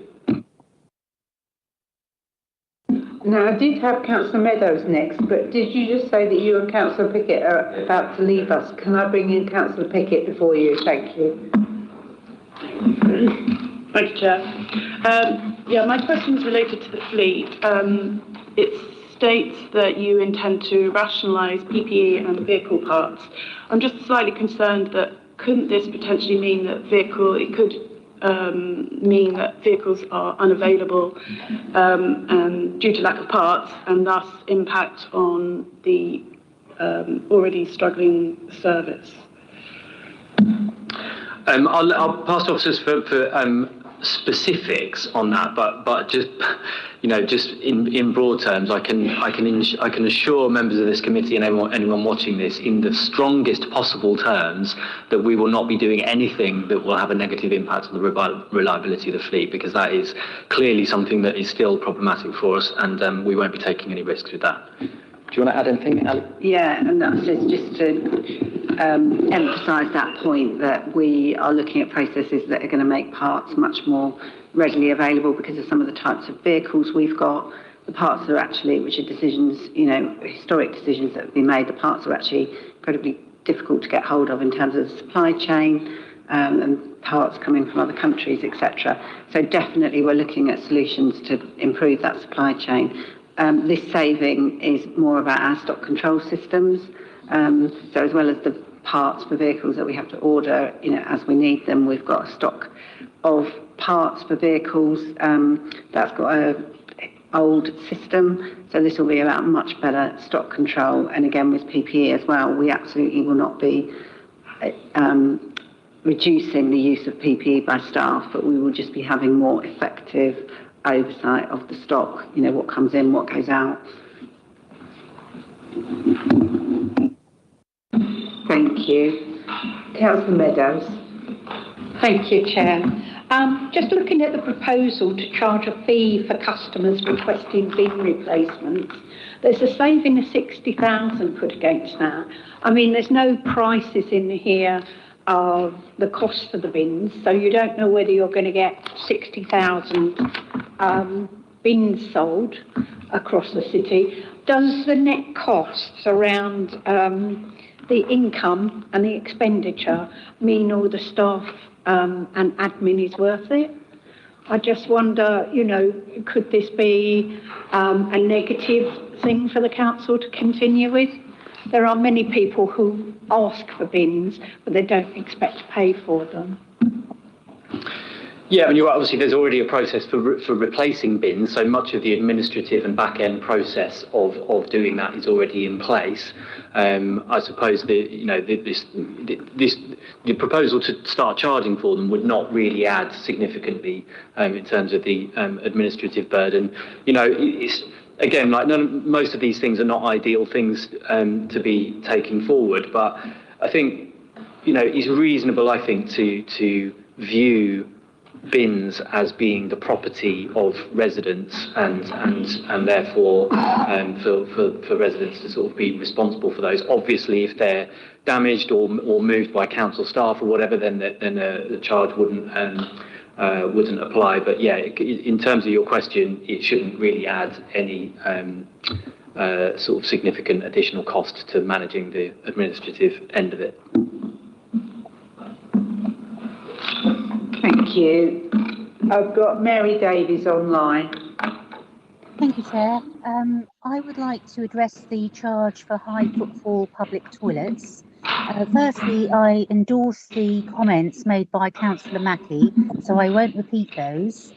Referring to the equality impact assessment on this, it states that the charge for this may have a disproportionate impact on disabled, children, older, homeless, carers and the general population. I would wish to state that it will have a disproportionate impact.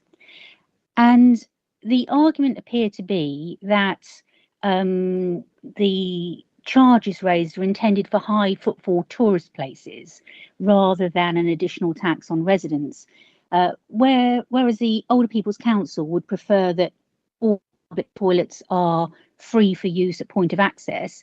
If it's the case that it's intended for high footfall tourist places, then surely a tourist tax would target this better.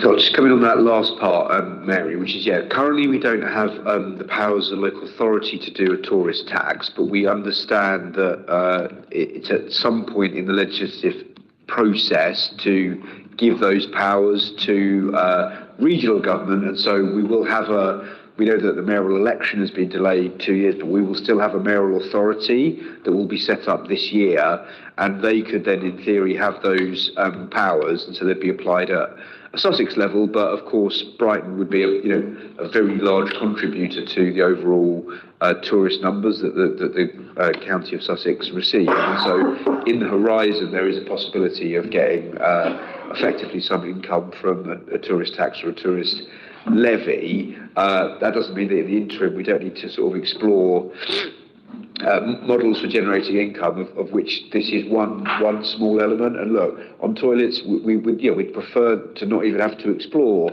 a charge, but I guess the thinking, as you sort of imply, is that some of the toilets that are really, really high footfall on the seafront, at any given day, is largely visitors to the city coming down. Those visitors bring with them a lot of expense to the city council in terms of clean-up, and so is it reasonable to potentially have some charge for those visitors on toilets? Many other places with high footfall already charge for toilets.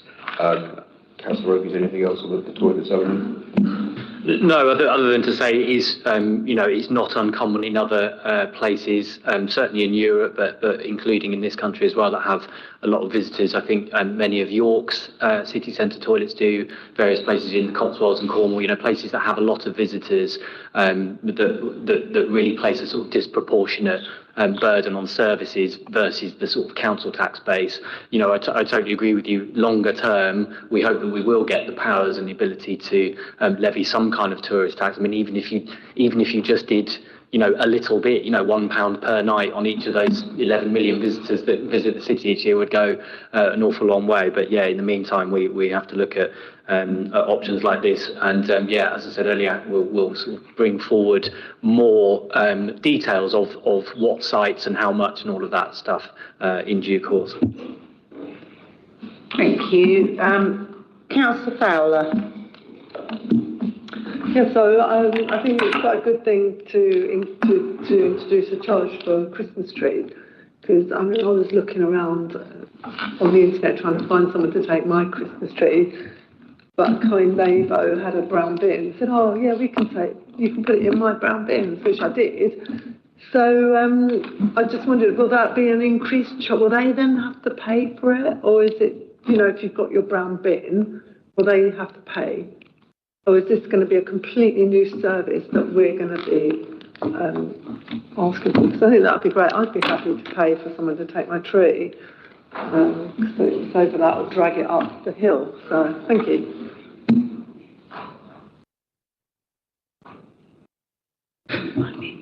Yeah, we already offered it this year, obviously, as part for people that have a garden waste subscription as part of that service. The proposal here is to introduce a charge for Christmas tree collection service for people who don't have garden waste collection. So it would just be a one-time a year thing, and I think that's right. I mean, my wife and my 6-year-old collectively dragged ours down to the recycling point down at the level, and it was fine. It was all a bit of a laugh, but obviously many people they might not have the time, they might not physically be able to. So it's just about offering just another layer of choice without people having to take out a garden waste subscription or whatever. Thank you. Mark. So you might not know that the Rotary actually collect your Christmas tree for £10. I'm just looking at it, and they raise £6,000 for charity. So first of all, you're looking at if Rotary, if you can offset it, you're looking at a potential income of 6,000. And secondly, you're looking at Rotary losing 6,000 if you start undercutting them. So you're looking at doing a potential commercial war with a really good voluntary sector body who already offer that service. So maybe you might want to think about just promoting what they do. I'm promoting it now. There you go. It's been and gone for this year, and their charge is £10 per tree. So please think about whether there is already a service that does exactly that. It's obviously not very well known because you didn't know about it. Is it all areas of Brighton? Yep, I'm reading it now. Minimum charge £10. No planning bits in your tree. Collection only from certain. Oh, actually, that might only be certain postcode areas. So maybe it's certain areas. Talk to Rotary. Maybe they would do it and expand it. I think there's somebody already does it. So that's one thing I just wanted to raise on that. The one thing the actual question I wanted to raise though was on the graffiti removal. And I just wanted an absolute assurance this wouldn't affect racist, homophobic, transphobic, anti-Semitic type graffiti. You're talking about the other sort of graffiti that people then have to pay for to remove themselves. Because the last thing we want, I'm sure you want, is for the offensive graffiti, people not wanting to remove it because they have to pay for it. Yes, thanks. Good point. Yeah, absolutely. That we're not proposing to introduce a charge. We prioritise any offensive graffiti for removal. ASAP. It often happens within an hour or two. Actually, in my experience, part of our investment in the graffiti service, they've already got new vehicles, new jet washers. Some will have seen. Councillor Allen's gone, I think, but he had the good fortune of trying out a new laser graffiti removal machine, which will enable us to do more and at lower cost and with fewer, not with fewer operatives as in reducing the service, but to be able to do more with the size of the team we have. So yes, it continues to be a priority, and no change to our approach to offensive graffiti. It's really just about looking at can we start to treat that as more of a commercial service in order to then grow it, in order to be able to do more and make a bigger dent in the problem across the city. But it's also, as I was saying earlier, it's about where our businesses do have graffiti on their premises, instead of us just saying you need to get rid of it, or you might get a fine. It's about, you've got graffiti on your property, would you like us to remove it for you? This is an option, and hopefully we'll be able to do that at a lower cost and better than any of the commercial providers that do the same. Thank you. And I believe that's the last question for you, Councillor Rokins. And I'm going to say but even though we're shedding committee members at a rate of knots, I'm going to take a 5-minute comfort break before we get on to our last two here. So 5 minutes, please. Thank you.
If we're ready, the depleted few of us will continue with our last couple of people. And as you can see, next one is Councillor Miller, who has the portfolio for culture, heritage and tourism. Please give us a brief summary of anything of yours in this paper.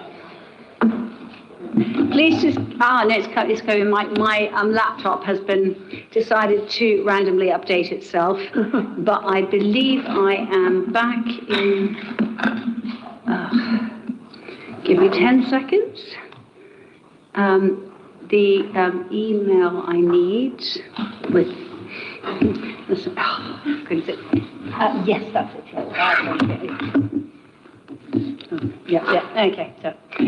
it.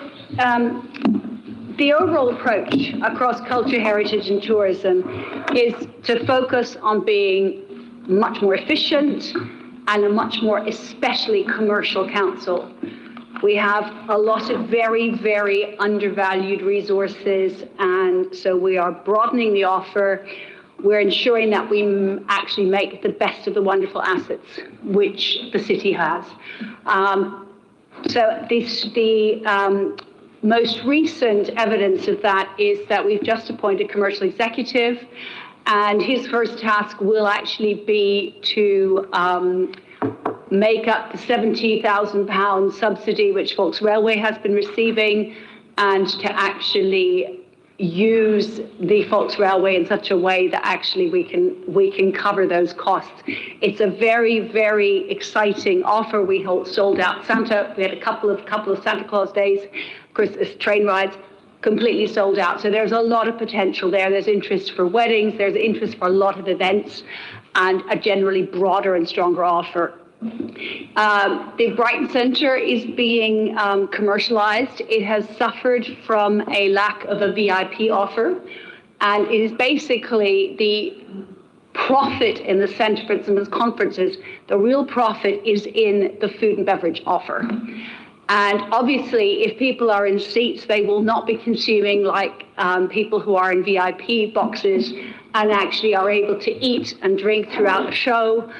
Have hospitality beforehand. It hugely improves the profitability of every event. And so that is, there's been work ongoing, and that should start to generate income for the Brighton Centre. Ultimately, we are aiming to 2030. I think we're aiming to be cost neutral, or even start generating revenue. But there is every prospect of reaching it a bit sooner, but that is the absolute sort of latest possible date. We are also working to increase the income we receive from weddings, filming, for instance, the bandstand. At the moment, we have only been offering the most basic service. So we are looking at improving our filming offer to generate more revenue from filming, and other activities which align with our event strategy. So we are basically looking to generate revenue for the city wherever we can. Likewise, also heritage assets. We have heritage assets which are sitting underused or unused and are a drain on the council, instead of actually helping to both be a better asset for the city, but also helping to generate revenue to support the rest of the council. Questions? Councillor Meadow. Chair, where in the papers are you? Because I can't find you anywhere in here. You're not in any of the EIAs. You're not in any of the paperwork on the section areas of service areas. So you're in environment. I thought you were culture. Venues and events. Councillor Meadows. 45, 46. Yeah, 45. Right, okay, I've got nothing to say on that. Councillor Earthy, were you indicating as well? Yeah, oh, okay. Any questions?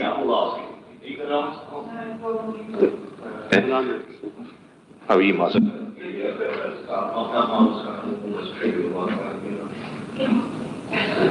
Well, okay, well, just you're probably going to guess from all the residents' meetings and the events meetings we've been going to, there's a real concern that the maximising of events will be at the disbenefit of people. Both the residents are just getting messages about this meeting. I think Maureen Winders organised for tomorrow about the level in Valley Gardens, and people who live around Valley Gardens, as you know, from coming to the meetings which we've been going to, are really worried about the impact on noise from licensing and events, and there's a real disquiet about what's been going on.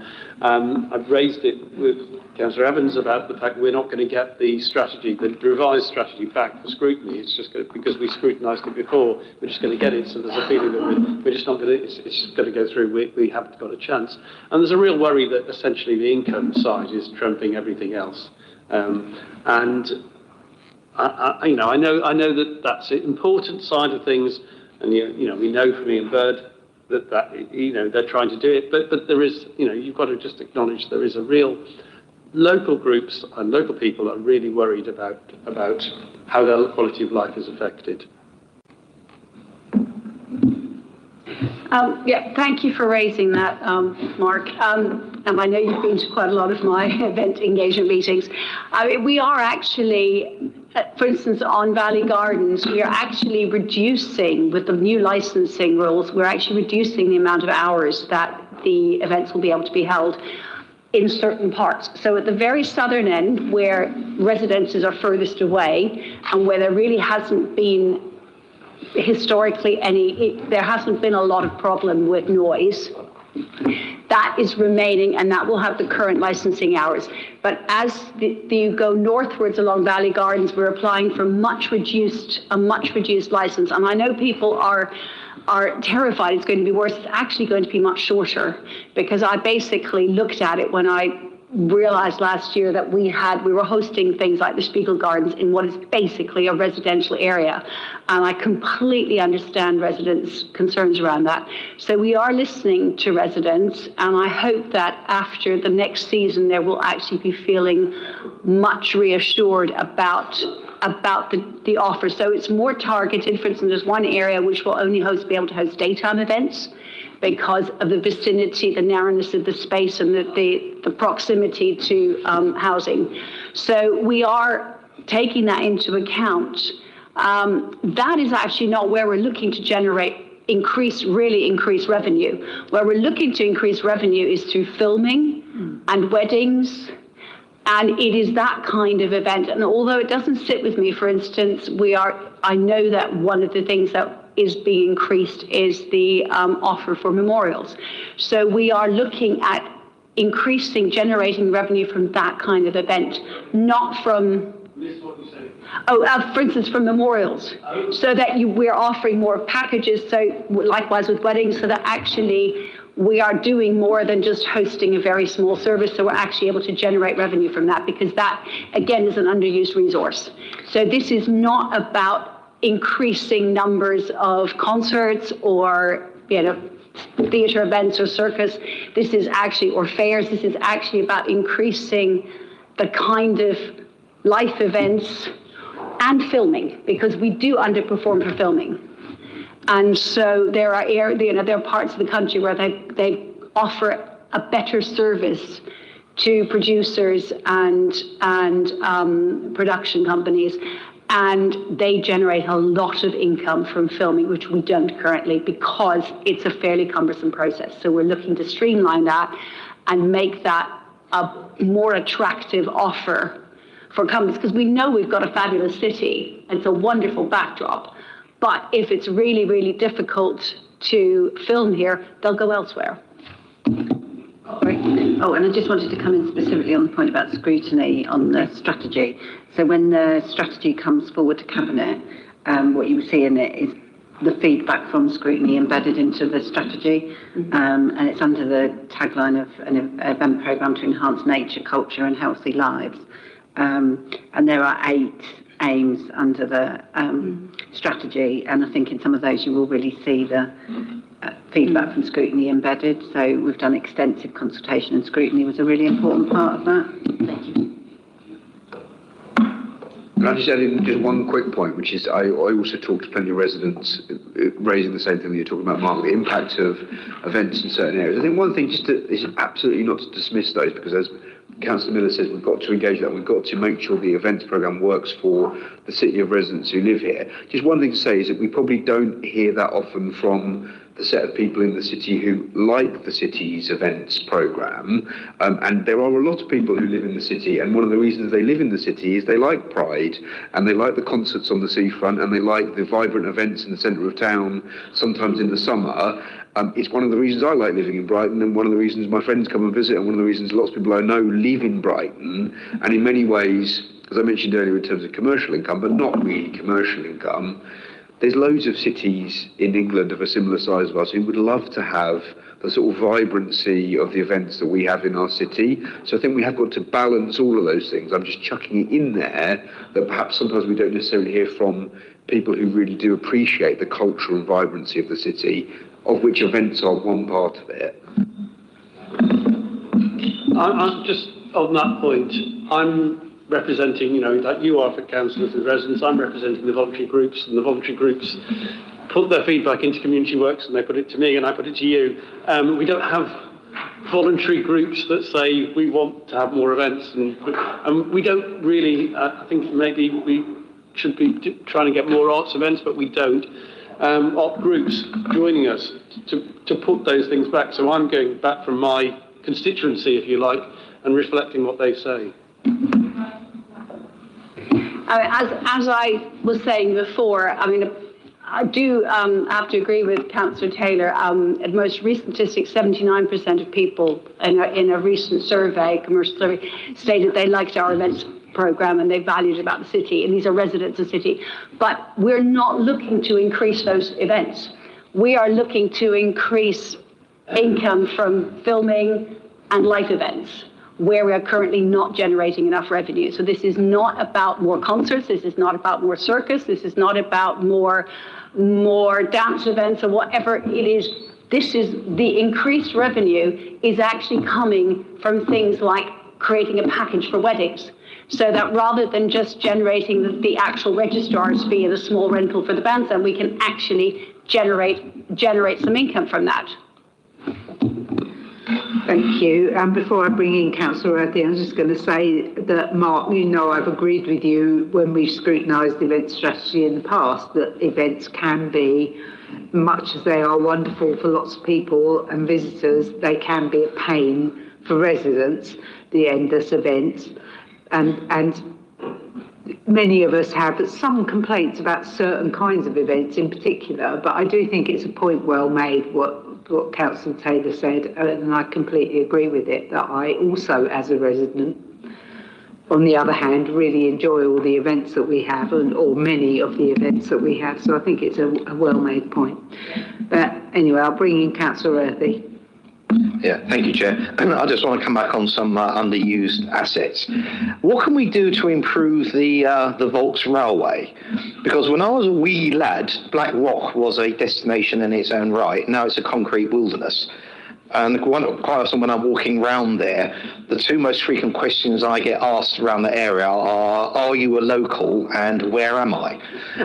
No, seriously, I get a lot of questions like that. So one thing, is there any way we could extend it into the marina? Because it would be superb. And in the other direction, there's any way of extending it either to the I-360 or even Hove Lawns? Because it would be such a lovely feature. I know technically that may be difficult. We may have to stick it on a kind of like a monorail kind of thing, or no, not as a monorail, but something elevated, not monorail, right, or whatever. But I just wonder that it needs improvement because it doesn't go anywhere at the moment. Yes, and actually I should have touched on Black Rock. I forgot that. As I said, I had IT problems, so I couldn't actually read what was in front of me properly. For Volks Railway, the plan is at the moment, I love your ideas, I've thought about them too, that would be my dream as well, but at present what we are looking at is actually using the railway more effectively as a tourist destination. It needs better marketing, and actually they had driver days on, you got a chance to be a driver for an hour, under supervision in October. Again, as far as I know, that's sold out very, very quickly. I know the Santa trip's completely sold out within hours, I believe. So there is appetite for a bigger offer, a more commercial offer. And this is what our new commercial executive is looking at. And he comes from a commercial background. So he's looking at our assets in a very different way. He's not looking at them from the point of view of a council officer or a councillor, but from actually the point of view of somebody who's got a long life as an entrepreneur and real commercial experience, to see what offer we can create that will resonate and will actually be marketable. So that's the first stage for the Volks Railway. Blackrock, actually, I agree with you, it does need to be a destination again, and one of the outdoor events team is currently evaluating meanwhile uses, because we obviously need to generate income from there immediately, and we want it to be somewhere that people want to go to again. But the other thing is, the reason all that money was poured in was to turn it into a development-ready site, and we do need to establish what the long-term use is. And that is being done in conjunction with the Seafront Development Board, and there's a lot of work and thinking going on about what we need to as the right offer for that site, because it is one of the best sites, certainly not just in our city, but I think in the whole of Sussex, and possibly as a development site on the whole of the south coast. And so we need to put something quite iconic and special there. So we don't want to make that decision in a hurry, but that does mean there will have to be meanwhile use and proper meanwhile use. So not some events over the summer, but actually something which is there for 5 to 10 years, so that in that time, a proper consultation, design process, consultation, design process, and tendering can go ahead, so that we can actually come up with something which is worthy of the city and makes Blackrock a destination again. And one day, we could all dream together and maybe take Volks Railway further east and further west. I'd love it myself. I do not think that is an immediate, and I know it's not the immediate plans, but it is a lovely dream, and I'd join you in that dream. Yeah, just come back, because obviously just to state the bleeding obvious, at the moment people are trekking out to Black Rock and kind of looking around. Some of the more hardy souls might go to the marina, but it's not very well signposted. But the rest of them simply get on the train and come back. So in that hour or so they're spending going from the pier to Black Rock and back, they're not spending any money. Yeah, there's nothing there. It's the reading room in the temple. Can I just quickly come in to sort of echo what Councillor Miller said?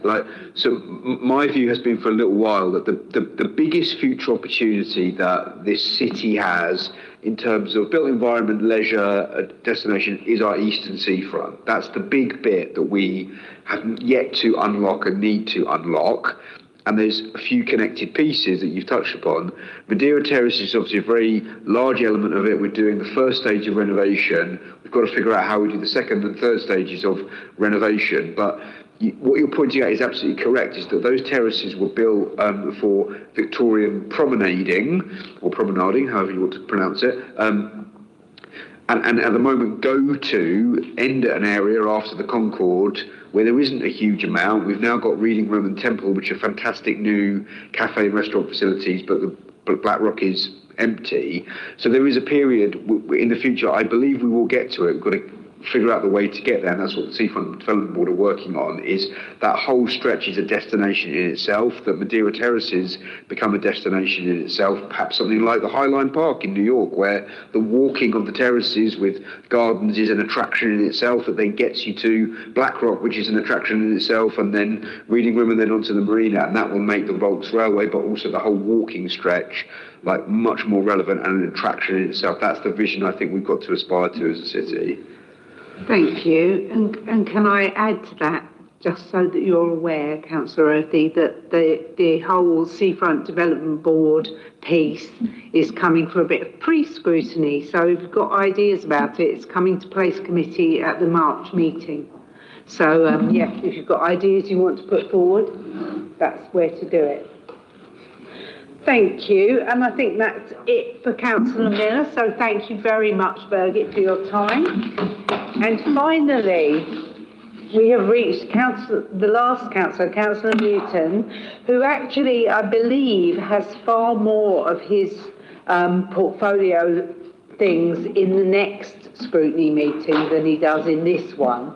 You know, far more in the final paper than in this particular paper. So he'll probably be able to be quite brief, given that there's not a lot in it after all that waiting. Sorry, Trevor.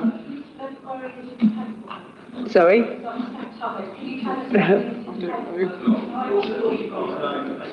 I don't think there is a lot specific to his brief in this paper. I think it's mostly going to be in the next one. But I just assumed that Councillor Earthy and Councillor Strong and Mark Strongford would have questions anyway about transport. If Mark Strong doesn't have a question about transport, then we're all giving up and going home. Yeah. And surely he must. Well, I think Councillor Earthy as well, actually, but you know.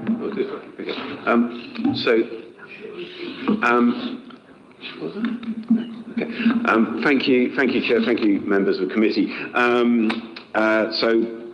Yeah, there isn't so much on this, but I'm more than happy to discuss and take questions on our approach. Our approach is firmly focusing on strengthening services for residents, businesses and visitors through well-run transport services, collecting income receipts more efficiently and ensure long-term financial sustainability of the council services.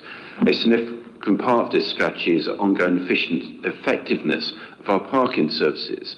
They are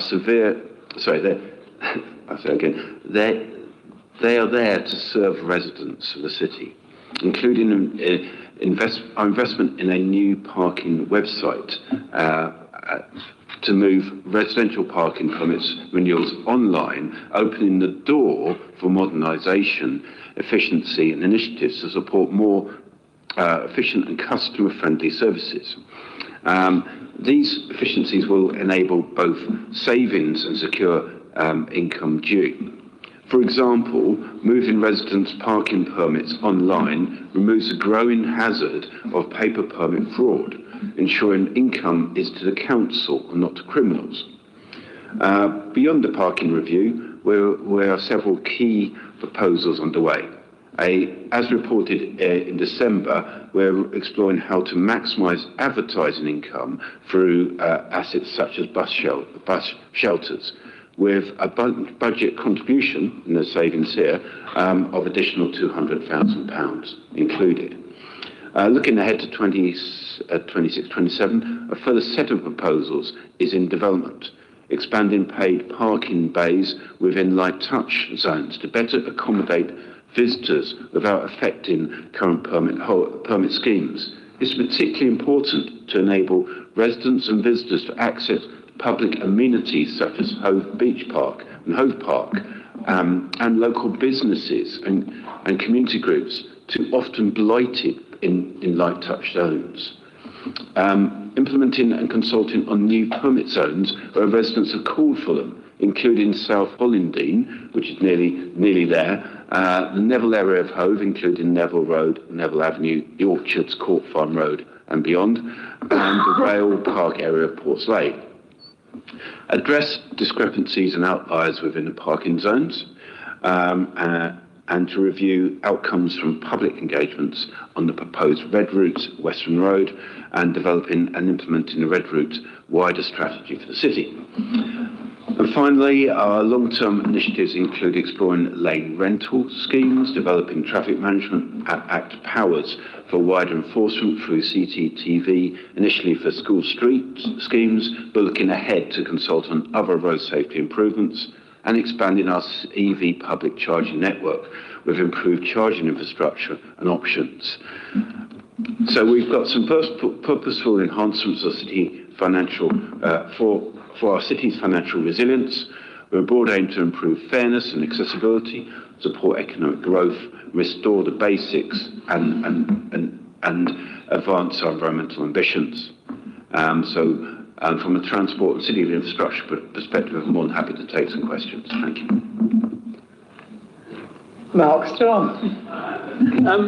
I'm not going to talk about well, first of all, I'm going to talk at some other stage, because we haven't had the fees and charges paper. So presumably that will come back at another meeting, I'm assuming, so we'll have the chance to talk about that then. What I actually wanted to talk about was the advertising thing. When the Lewis Road bus lanes were done, the decision was taken not to put any advertising on any of the shelters, because from the safety point of view, the intervisibility between the buses and the cycles meant that it was actually better to have complete glazing and no advertising. And it's quite a worry that if you're putting advertising as a maximising preset or income, then that might be, in some places, at the risk of public safety generally. And also public realm, because I noticed where my office is on Valley Gardens, there are attachments to the lamp columns, and when I look back, and it may be wrong, but when I look back at the planning permission for those, it said it could only be used for council events and other public events in the city, but they've been used for commercial income generation, which I haven't gone back and checked every dot of the planning permission for those, but there is, at least superficially, it looks like they may have been in breach of planning permission for those cons. They had various skin foundation things. I won't name names here, but so I just think it needs to be you need to be careful about impacting on other aspects of what the city looks like. If we just sell every piece of space, why don't we sponsor the Hove Town Hall sponsored by Tesla or whatever? There are lots of income things you could do that are not in compliance with the policies I think that the general people of the city would like. So I think there's a risk of selling some of our souls for income, and hopefully that will be considered properly. I can respond to that to point. I think absolutely at 100% public safety is vital in this equation. I think that valid point about looking at the suitability of a location and to ensure it doesn't cause public safety, in particular in relation to road traffic or cycle path traffic incidents or pedestrians getting distracted and therefore taking greater risks on the road or bus stops, etc. I think that's entirely valid, and I think we will do an assessment on each location to reasonably assess that. There are some spaces within the city and some new bus stops, for instance, and renewed bus stops. I'm thinking of the one near Moda, but also some of the new ones on Castle Square and that. We may be able to look at how we can best use that space, but we've got to be wise and sensitive in relation to the type of advertising, but make sure we're not promoting things which we're not comfortable with. And we're thinking about, we've already got policies on that already, but also that picking up that point about polls and planning permission, whether it's suitable in the look and feel of the city, I think it's entirely valid. So I think each of our advertising spaces will be assessed in that regard. I don't know if Ali or Giles want to make some further comments to that effect, but... No, I mean, just to add to Trevor's points, we'll ensure that, we review any concerns from a health and safety perspective as well.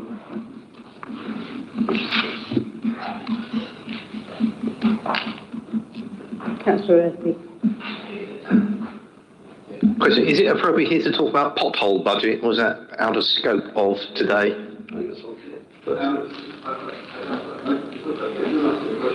Yeah, the question I just wanted, because obviously preempting my question at full council, might sort of air it here in private. I just want to know what the state of our pothole budget is with being reinforced by the government. So can we go ahead and refer the hundreds of potholes that have appeared, well, in my ward and all around the city, and the A259? Thank you. Thank you, Mark, Councillor Murphy. Really, really valid point.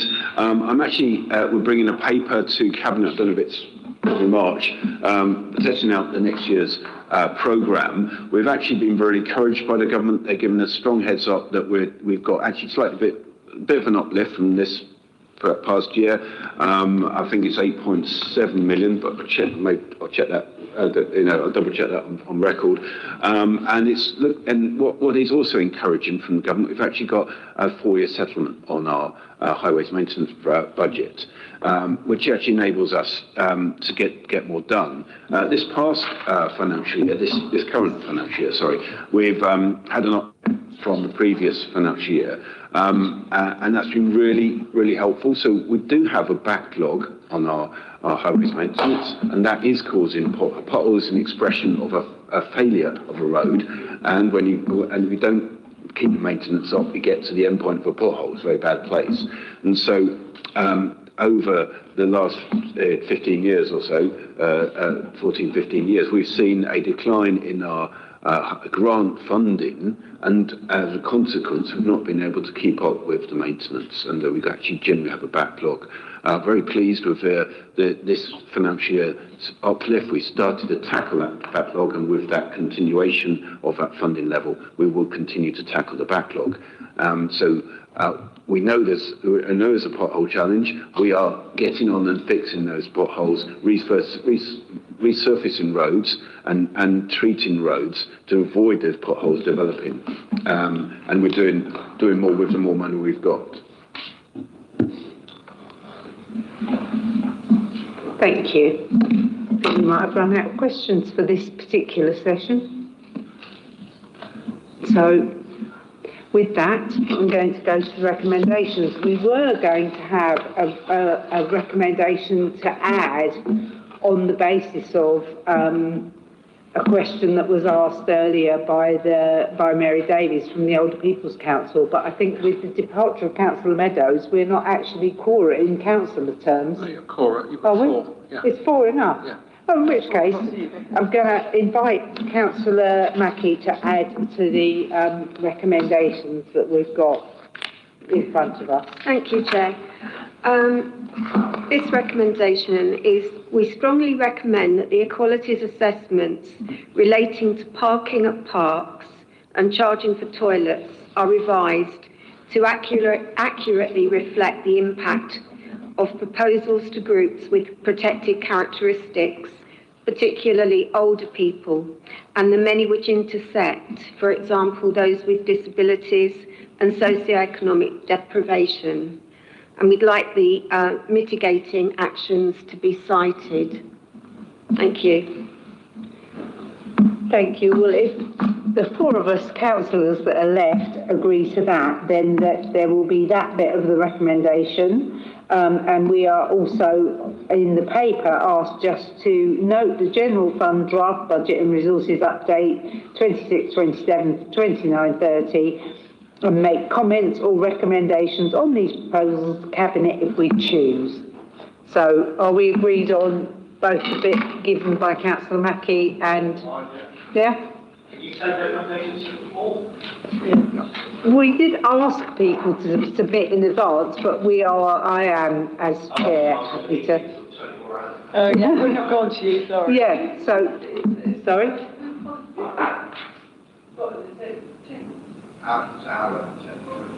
Yeah, probably, yeah.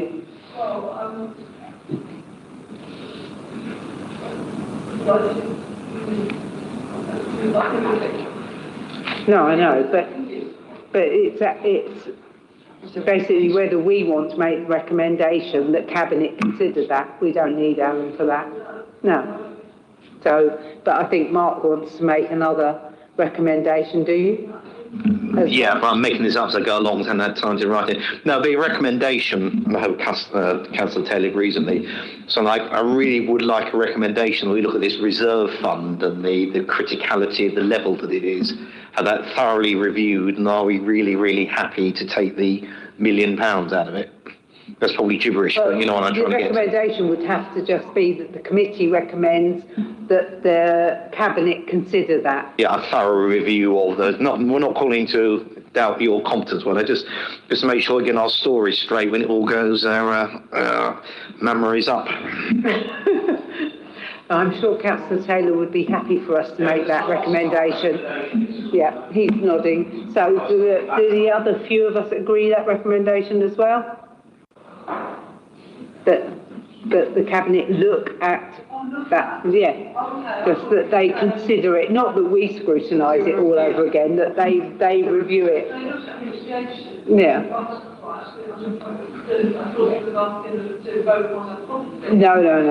No, just asking that they review that position, which is... That's why I was asking Tim, because I thought that I didn't know about Yeah, no, we're not changing anybody's policy, we're just asking for Cabinet to look at certain things. So, are we all agreed on those things? Fine, in which case, thank you very much. Those are the recommendations of this committee, and we will close the meeting. Thank you, everyone. Thank you, Jacob. A bit of a marathon.